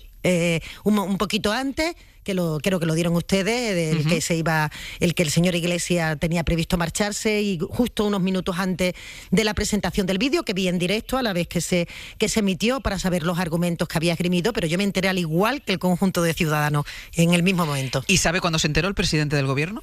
Sí, sé que se enteró esa misma mañana, que lo llamó, así lo han dicho ellos, que lo llamó el señor Iglesias y le comunicó una decisión que imagino habría estado meditando durante el fin de semana, visto que la convocatoria electoral y las perspectivas que tenía Unidas Podemos animó al señor Iglesias a ser él el que encabezara la lista. ¿Y cree que Pablo Iglesias ha gestionado bien su salida?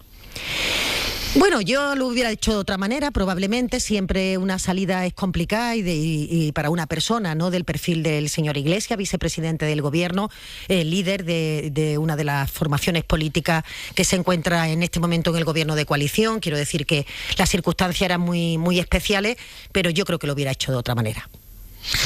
¿Usted es de las que augura una etapa más plácida, con menos tensiones dentro del gobierno, con Yolanda Díaz como referencia de Podemos?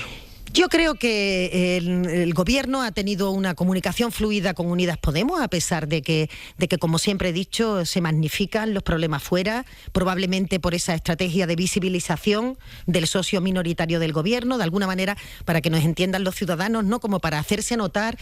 Parece que siempre se exageran mucho las diferencias. La relación con el señor Pablo Iglesias era una relación normal, es una persona de un trato afable, de un trato normal. Yo tengo una buena relación con Yolanda Díaz. Yo no creo que vaya a cambiar en gran medida esa parte, porque entiendo que Unidas Podemos seguirá haciendo los planteamientos que venía haciendo en relación con las materias que constan en el acuerdo, en el pacto de la coalición.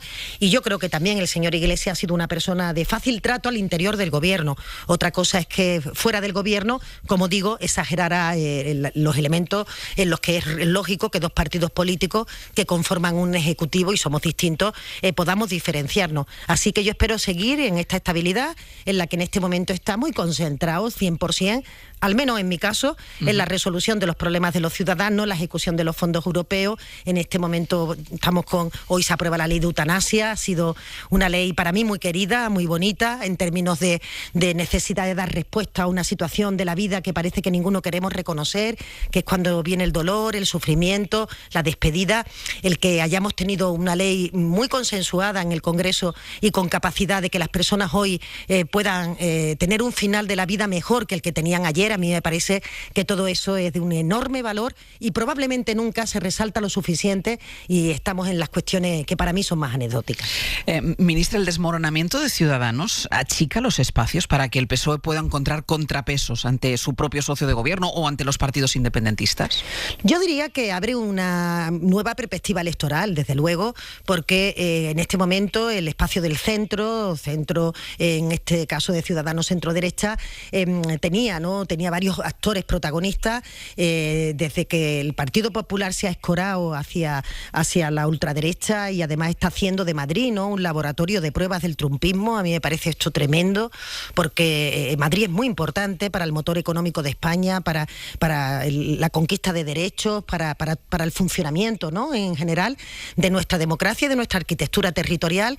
El hecho de que se convierta en un laboratorio de pruebas hace que deje un espacio del centro derecha que en una parte ocupaba determinados líderes del Partido Popular, y Ciudadanos también, al tener esta situación de reconsideración de la formación política, diría yo, ¿no?, de intentar reconfigurarse, sin duda deja un espacio muy importante, y un espacio que en concreto en la Comunidad de Madrid es un espacio natural del Partido Socialista, y muy concretamente de su candidato, del señor Gabilondo, que, como todo el mundo conoce, es una persona moderada, una persona que siempre está intentando, ¿no?, buscar soluciones y no dar problemas, y desde ese perfil constructivo que el señor Gabilondo trabaja, creo que se nos abre en una perspectiva muy interesante, y yo estoy bastante confiada de que podamos tener unos magníficos resultados en Madrid, que volvamos a ganar las elecciones y ojalá, ¿no?, podamos volver a gobernar. ¿Pero le preocupa que a la hora de negociar en el Congreso de los Diputados, a la hora de buscar votos, de buscar apoyos para sacar adelante iniciativas del gobierno, le preocupa en lo que pueda quedar Ciudadanos? Hasta ahora, en el Congreso de los Diputados, Ciudadanos tampoco ha sido una formación política con la que hayamos podido contar desde el Ejecutivo, salvo para algunas cuestiones puntuales. Pero ahora parecía que empezaba el viraje de Inés Arrimadas. Eso es, ¿no? Entonces, con la experiencia que tenemos hasta ahora, no creo que cambien mucho las cosas. Yo sí tenía la confianza, y lo tenía desde presupuesto, que la señora Arrimadas protagonizara dentro de su partido una situación muy complicada para ella, desde luego, y que yo así se lo dije en el debate de presupuesto, que era desprenderse, ¿no?, de digamos, la rémora del señor Rivera, que bueno, que aplican algunas veces, ahí sigue, e intentar pues realmente que Ciudadanos cumpliera con la vocación que yo creo que los votantes habían depositado en él, que es esa suerte de bisagra que permite el que algunas veces, y dependiendo de las circunstancias, le den su apoyo a gobiernos de la derecha y en otras ocasiones se lo den a gobiernos de la izquierda. Pero había habido un mimetismo, eran la cola de ese partido de derecha compuesto por 3 formaciones políticas, ¿no?, podríamos decir, la ultraderecha, Partido Popular y Ciudadanos, y no se les notaba dentro de esa configuración. Yo creo que tenían que tener una voz más propia, tener más capacidad de romper y tener menos miedo. Creo que la señora Arrimadas tiene que desprenderse de ese miedo, porque en política, en un momento como este, tienen que arriesgar, y para mí arriesgar es lo que se ha hecho en Murcia, y arriesgar es, después de lo que ha ocurrido en Madrid, una seria advertencia por parte de Ciudadanos al Partido Popular, porque efectivamente la situación que estamos viviendo es prácticamente, lo ha dicho el propio Ciudadano, de humillación, ¿no?, de intentar llamar a sus propios militantes. Ministra, abríamos a las 8 de la mañana con esa ley del alquiler que está preparando el Gobierno. Ofrecer bonificaciones fiscales, como hizo ayer el Ministerio de Transportes para regular los alquileres, ¿es una forma de incumplir la palabra del acuerdo de coalición? Para nada. De hecho, hemos estado trabajando evidentemente desde el Ministerio de Hacienda con el Ministerio de Transporte para promover una propuesta que yo considero que es una propuesta muy interesante para incentivar justo en los colectivos que tienen más dificultades en el acceso a una vivienda, poder incentivar al propietario desde que la ponga en alquiler hasta que rebaje el precio que previamente tenía en el contrato anterior, los jóvenes para que se puedan emancipar. Yo creo que es una propuesta muy interesante que desde luego va en relación con lo que se firmó en el acuerdo para la constitución del Gobierno, que era evitar las subidas abusivas de los precios del alquiler. Hay 2 formas de hacerlo. Podemos quiere que se ponga techo a esos precios. Claro, hay 2 formas de hacerlo. Una es la prohibición, lo que tiene unas serias dificultades jurídicas y que por tanto es un área que tiene para su exploración límites muy claros, constitucionales y de las leyes. Y por otra parte, hacerlo a través de incentivos. Yo soy siempre más partidaria de hacer las políticas a través de los incentivos, y creo que es una propuesta que tienen que considerar en toda su dimensión, porque no solamente va a evitar que se siga produciendo una subida abusiva en los precios, sobre todo en las llamadas zonas tensionadas, sino que va a procurar una bajada de los precios del alquiler, porque lo que se incentiva justo es que se pueda bajar el precio del alquiler. Se planteaba un 10%, al menos un 10%, frente a los precios anteriores. Entonces, creo que es una propuesta imaginativa que hemos trabajado con mucho interés, y imagino que Unidas Podemos, si tiene aportaciones que trasladar a la propuesta, estamos desde luego abiertos a escucharla, pero no creo que se pueda decir en ningún caso que incumple el acuerdo, todo lo contrario, va en la línea de su cumplimiento. Usted es ministra de Hacienda. ¿Llevar hasta el 90% esas bonificaciones fiscales en ciertos casos, lo comparte? Sí, claro, soy parte de la elaboración de la propuesta fiscal, y en este caso estamos hablando, por ejemplo, de zonas tensionadas, en los lugares en donde las familias se han visto desplazadas de los lugares históricos de los centros de las ciudades, normalmente con motivo de la proliferación de algunas áreas de actividad, como fueron antes de la pandemia los pisos turísticos. Ahora, desde luego, el mercado está francamente distinto por mor de la pandemia, pero yo sí creo que hay posibilidades de que en determinadas zonas logremos el objetivo que perseguimos, que es justamente que no se desplace a la familia y por tanto los niños de los colegios y todo lo que ello conlleva. Por la pandemia le quiero preguntar, pero deme 2 minutos, que tengo que meter la publicidad, ¿de acuerdo? Charlando con la ministra de Hacienda y portavoz del Gobierno, María Jesús Montero, sobre la pandemia. Ministra, ¿el parón en la vacunación con AstraZeneca no les va a llevar a cambiar sus cálculos? ¿Insisten ustedes en ese 70% de españoles inmunizados en verano?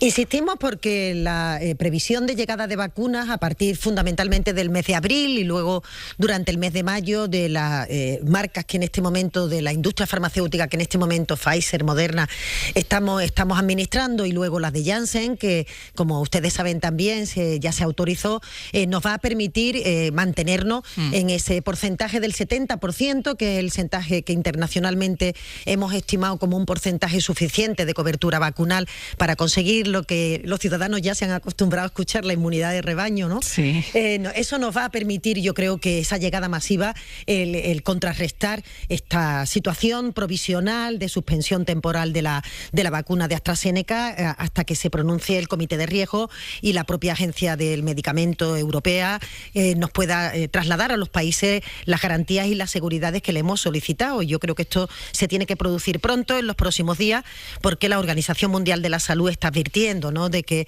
muchas veces el riesgo-beneficio de que la campaña de vacunación no continúe se tiene que ponderar. Y en este sentido, ojalá en estos días, hoy, mañana, se pronuncie la Agencia Europea y nos pueda permitir continuar la vacunación si al final no hay evidencia que demuestre que no existe ningún tipo de relación entre los casos que hemos conocido y la administración de la propia vacuna, sí en el tiempo, pero no una relación causa-efecto.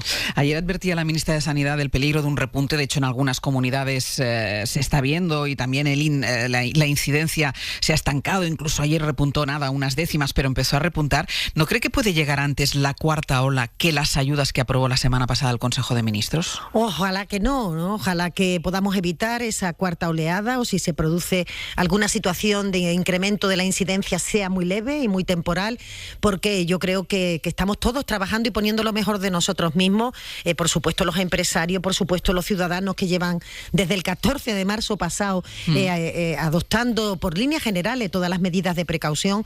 Ojalá esta situación no se produzca, pero claro, la sanidad, como la vida misma, y la salud y la enfermedad siempre son imprevisibles, y esto depende mucho de la capacidad que tengamos de limitar nuestros contactos.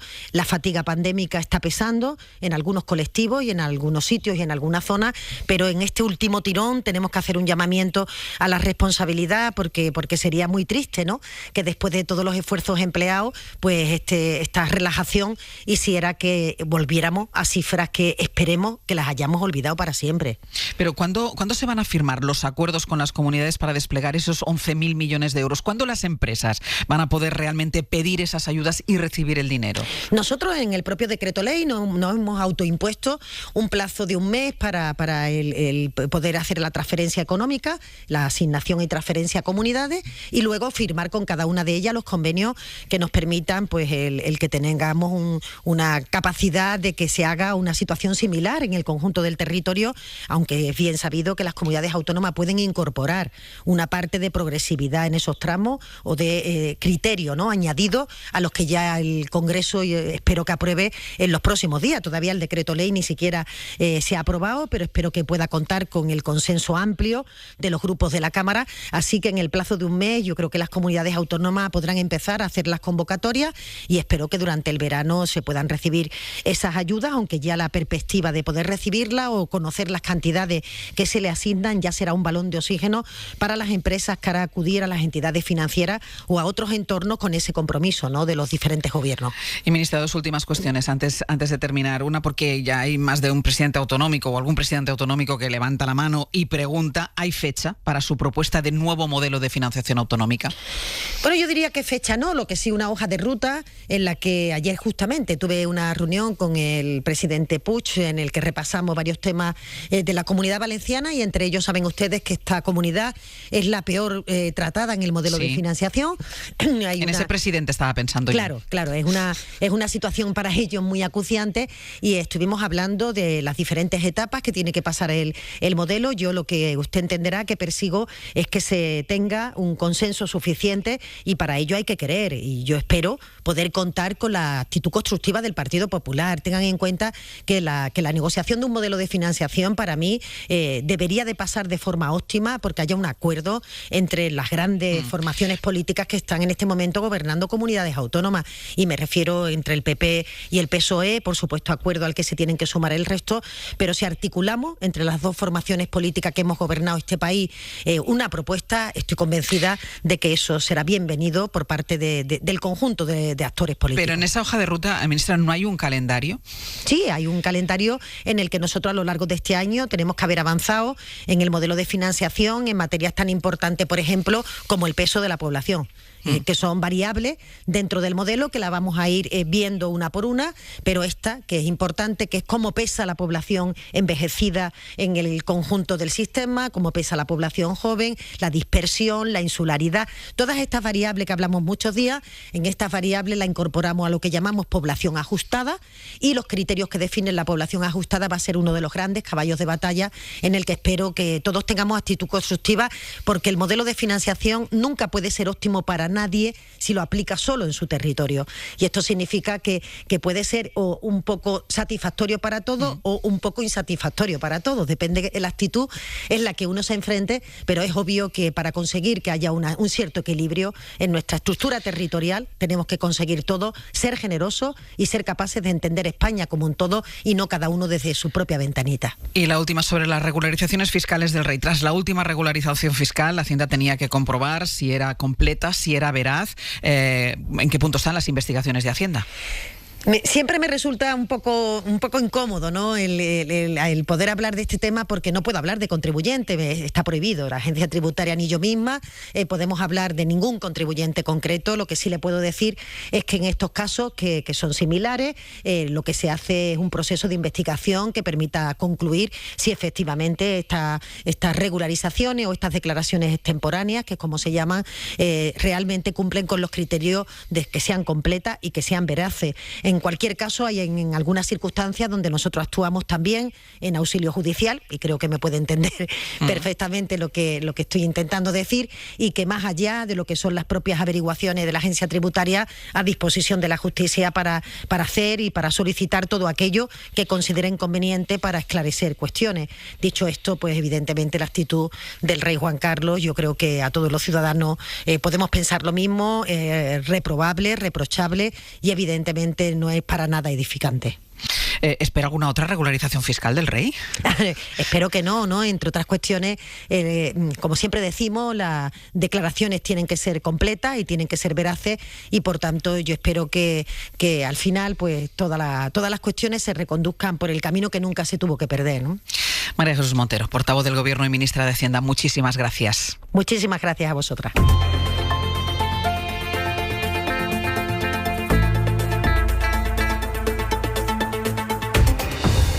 Mariela Orrea, Javier Aroca y Eduardo Madina.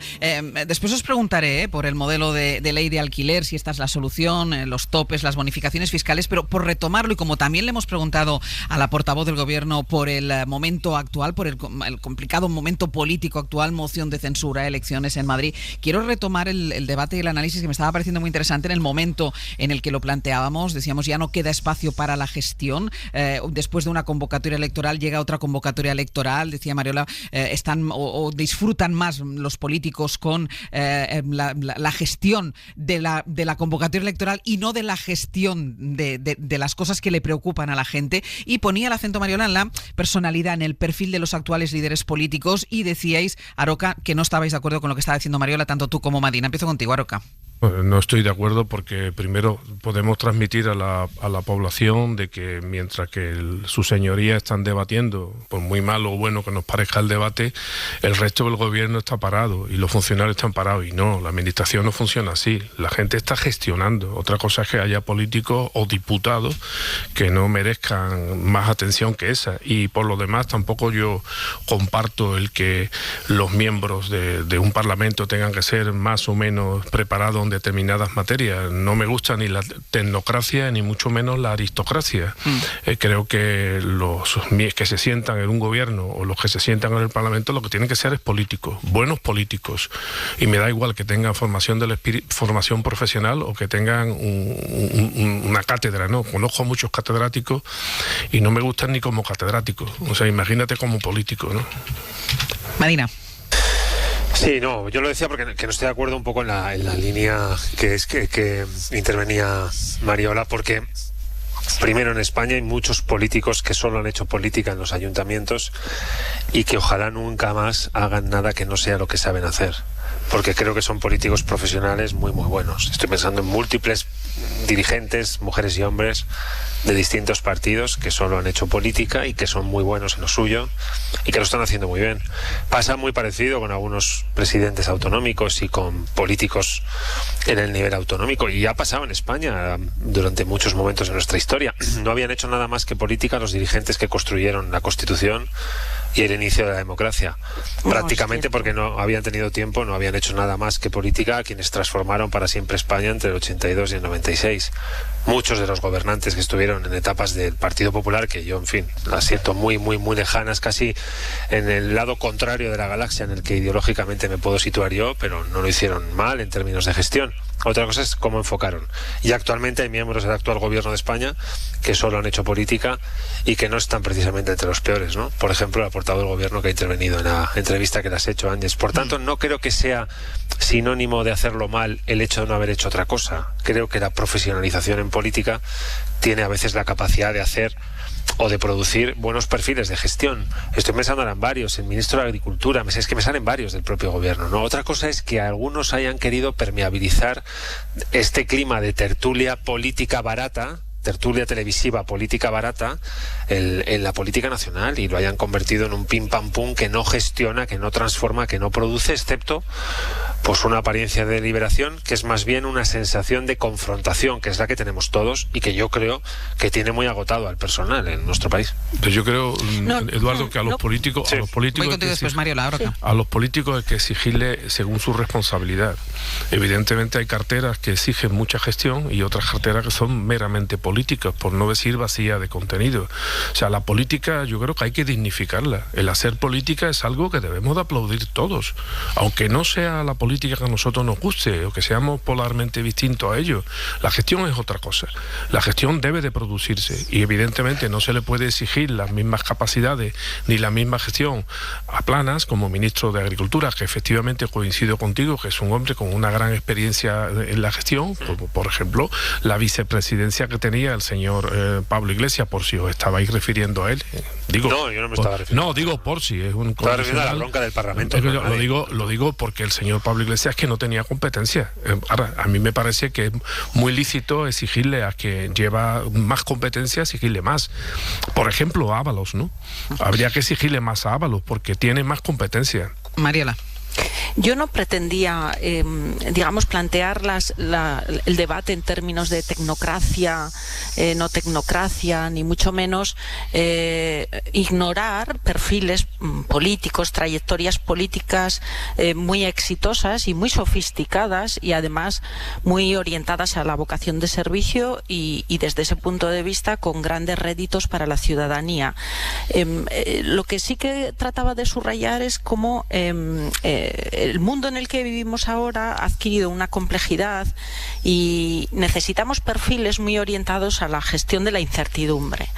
En ocasiones esto requiere, bueno, pues prever, anticipar, imaginar escenarios, consolidar todas las opciones posibles, y a mí me sorprende que en el último tiempo lo que escuchamos constantemente es que políticos que se han sorprendido por las consecuencias de sus decisiones, que no conocían lo que iba a ocurrir, que no imaginaban que tocando una cosa en un lugar determinado el efecto iba a estar en otro.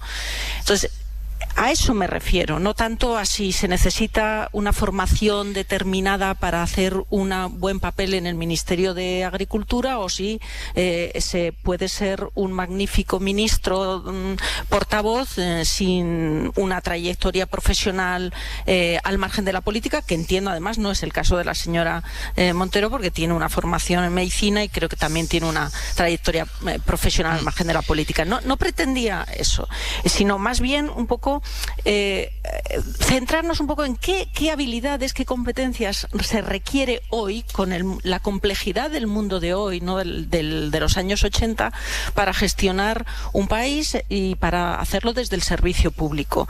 Y creo que miro el arco parlamentario, miro a Pablo Casado, miro al señor García Egea, miro al señor Abascal, miro a la señora Inés Arrimadas, y honestamente, ni en términos de trayectoria profesional al margen de la política, ni en términos de trayectoria política, me parecen ejemplos de sofisticación alguna, ni que se pueda aplaudir ningún tipo de resultado positivo. A eso me refería. Citabas ahora a Inés Arrimadas. Quiero hablarles de Ciudadanos también. Le preguntábamos también a la ministra portavoz sobre el momento en que está atravesando Ciudadanos, ese grave error de cálculo en Murcia con esa moción de censura mal atada entre los suyos, que sigue provocando que el partido de Arrimadas se vaya desangrando a base de tránsfugas. Ayer mismo un diputado y 2 senadores abandonaron la formación naranja. Óscar García, buenos días. Buenos días, ¿qué tal? Óscar, Arrimadas, que quiere taponar ya esta herida y ha ordenado que se busque en el partido a todos los traidores, como se les llama en la formación. Sí, lo decíamos antes a las 8, Ángeles. Arrimadas ha presionado el botón rojo, quiere adelantarse como sea, sabe que Fran Hervías está operando de forma muy rápida, muy descarada.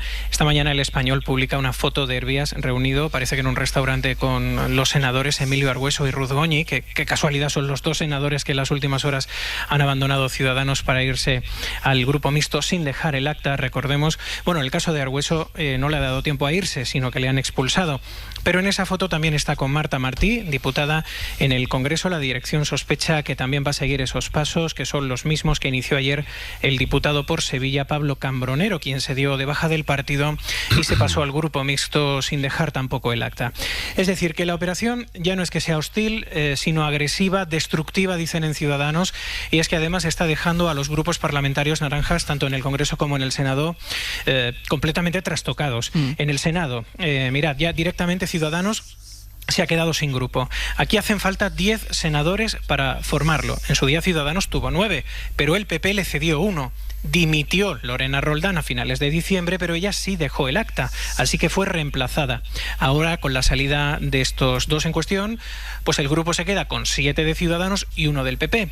8, con lo que ya no llegan a los 10 mínimos. En el Congreso, Ciudadanos tiene 10 diputados. Se necesitan 5 mínimo para formar grupo. Por ejemplo, EH Bildu tiene 5. Como ha salido Pablo Cambronero, pues se quedan con 9. Pero ojo, varios medios publican que es inminente también la salida de la diputada por Alicante, Marta Martín, muy cercana a Fran Hervías. La foto del principio, acordaos. Llevamos desde ayer intentando hablar con ella. El chat de WhatsApp tiene 1000 excusas de ahora no puedo, ahora entro en una comisión, luego te digo, y esta mañana ya ni siquiera eso, solamente hay un montón de dobles checks en azul. Si saliera Marta Martín, Ciudadanos se quedaría con 8 diputados, mantiene grupo, pero claro, muchísimo más débil que el que tenía hasta hoy Inés Arrimadas. Y Óscar, mientras tanto, sigue sin confirmar todavía su candidatura o quién va a ser el candidato a las elecciones de Madrid. No, de momento ahora mismo estamos en unas horas de plena ebullición, porque la dirección de Ciudadanos lo que quiere es hacer unas primarias express en la Comunidad de Madrid. Es verdad que los estatutos posibilitan a la dirección a poder adjudicar el candidato a dedo. Ya ocurrió en Cataluña con Lorena Roldán, pero Arrimadas no quiere que vuelva a pasar lo mismo que pasó con Lorena Roldán, que en principio se dijo que era un paso al lado, pero luego se demostró que no era ningún paso al lado, que fue un empujón al lado. Así que no quiere que esto pase en Madrid, y el partido quiere que todo sea lo más democrático y legal posible. Así que quiere convocar esas primarias pues ya en los próximos días, incluso que la votación sea este domingo o este lunes o en los primeros días de la próxima semana. En principio se ha hablado de muchos nombres, están sobre la mesa. En fin, no solamente Ignacio Aguado, que quiere presentarse a las primarias, también hay un militante que se llama Juan Carlos Bermejo, que también quiere presentarse. Se habló en su día de Edmundo Val, pero él ayer lo descartó completamente.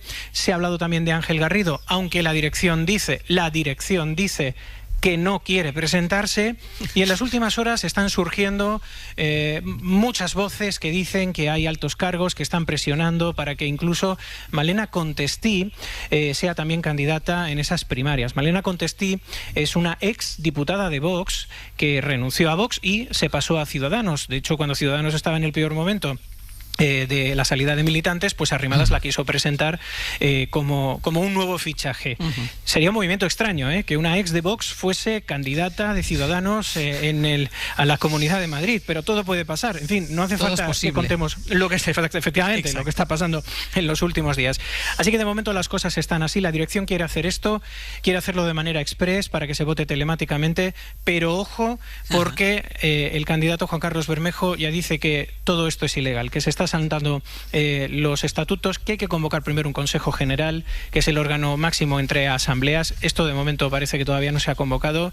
En fin, las cosas están muy, muy, muy complicadas ahora mismo, no solamente en el Congreso, no solamente en el Senado, también de cara a elegir a quién será el candidato a la Comunidad de Madrid. Parece que Arrimadas, de momento, apuesta por Ignacio Aguado porque no quiere líos en el partido y mucho menos ahora. Lo que es el WhatsApp que escribe Óscar a los políticos a ver cómo está la cosa y la respuesta es el doble check azul. Sí, muchos, bueno, muchos.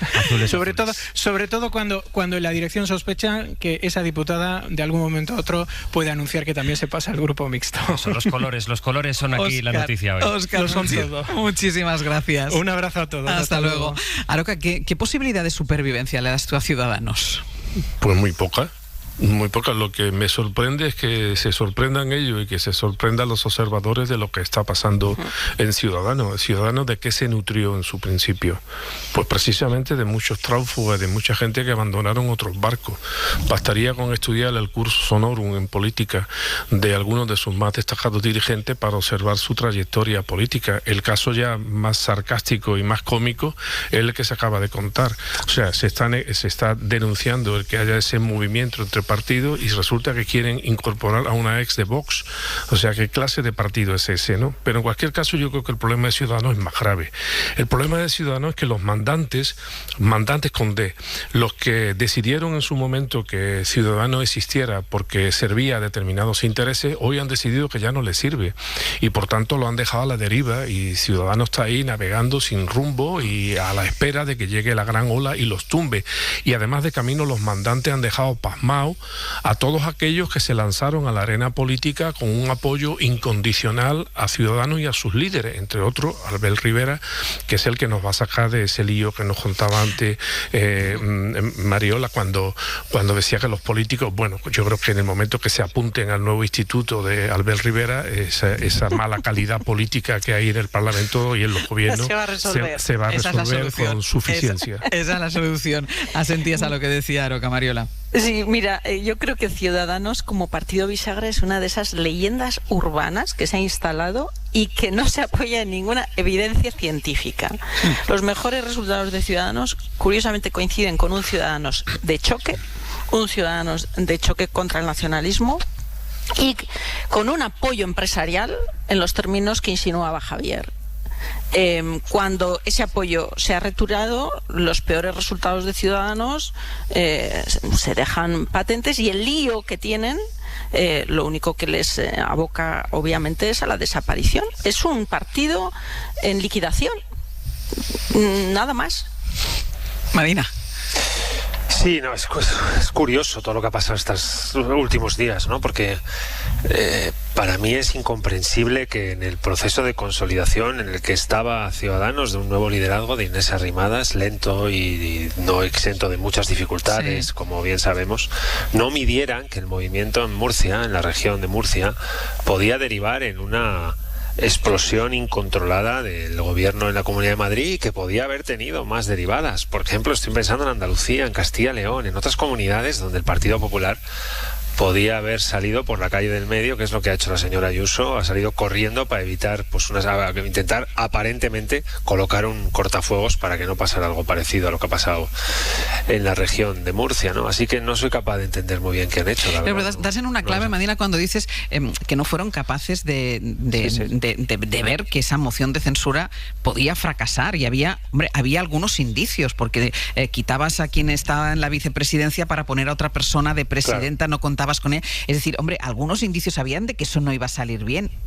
Y además que era el partido, vamos a decir, el socio minoritario de un gobierno de coalición, claro, que se aliaba con el partido de la oposición, en este caso el Partido Socialista, para quitar al socio mayoritario de su coalición hace 2 años. Aquí esto no lo entiende ni Gila. Es decir, esto, el impacto que tiene además en la posibilidad de un estallido descontrolado de todo el marco autonómico de políticas en nuestro país, responsables de aspectos competenciales súper relevantes desde el punto de vista de la lucha contra la pandemia, del calendario de vacunación, de la economía, del empleo, en fin, del núcleo del Estado de bienestar, por decirlo rápido y limpio. Así que no entiendo muy bien, porque esto ha terminado en Madrid, pero ¿qué hubiera pasado si va a Andalucía? ¿Qué hubiera pasado si va a otras comunidades autónomas y está ya el 70% del marco autonómico español? Es que yo no soy capaz de entender que se pongan en el laboratorio a ensayar allí, como han hecho en la región de Murcia, pensando que las cosas están aisladas en el marco de su región, en este caso la región de Murcia, que no tienen impacto y que no tienen consecuencias. Bueno, pues sí las tienen. Yo creo que además en democracia mandan a la sociedad, mandan los votantes, las mujeres y los hombres metiendo papeletas en las urnas y afortunadamente es así. Y me temo que las encuestas de la Comunidad de Madrid dicen que quienes mandan, que son las personas que votan, van a votar muy poco por Ciudadanos. Mariola. Sí, no, es que yo creo que no hemos insistido, bueno, nosotros sí, pero que en términos generales no se ha insistido suficientemente en el proceso de degradación que venía en el que venía evolucionando Ciudadanos, particularmente desde las últimas elecciones y ya desde el 14 de febrero. Es decir, ¿cómo es posible, cómo alguien puede imaginar que el liderazgo de Inés Arrimadas estaba consolidado después de lo que había pasado el 14 de febrero? Entonces, ¿cómo alguien puede imaginar... 14 de febrero, elecciones en Cataluña. En Cataluña. Sí, sí, no me refería al día de San Valentín. Era por aclararlo. Es que a lo mejor también, Mariola, a lo mejor también. Que también, claro. Pero, ¿cómo alguien también puede creer que Inés Arrimadas controla el partido a estas alturas de la película, cuando su liderazgo es un liderazgo consistente básicamente en la generación de autoempleo? Y siento hablar tan duro, pero es que Ciudadanos se ha convertido en eso. Pero, que nos queda un minuto. No, decía que la historia es mucho más larga. Otra cosa es que pongamos las luces cortas o las luces largas. Es que cuando la señora Arrimadas, que ganó las elecciones en Cataluña, decidió irse a Madrid, y hay que recordar que era conocido en amplios sectores de la sociedad como la montapollos, pues evidentemente la cosa no empezaba a funcionar.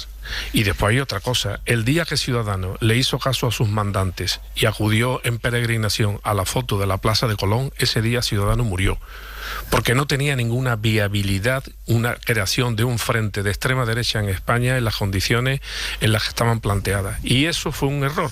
Eso fue un error y lo está pagando y lo pagará hasta su disolución, como otro de los inventos de los mandantes en algún momento de la historia de España. Mariola Urrea, Javier Aroca, Eduardo Madina, muchísimas gracias. Gracias. Hasta la semana que viene. Adiós. Suscríbete a Hoy por Hoy. Todos los episodios y contenidos adicionales en la app de Cadena SER y en nuestros canales de Apple Podcast, Spotify, iVoox, Google Podcast y YouTube. Escúchanos en directo en la SER de lunes a viernes a las 6 de la mañana. Cadena SER. La radio.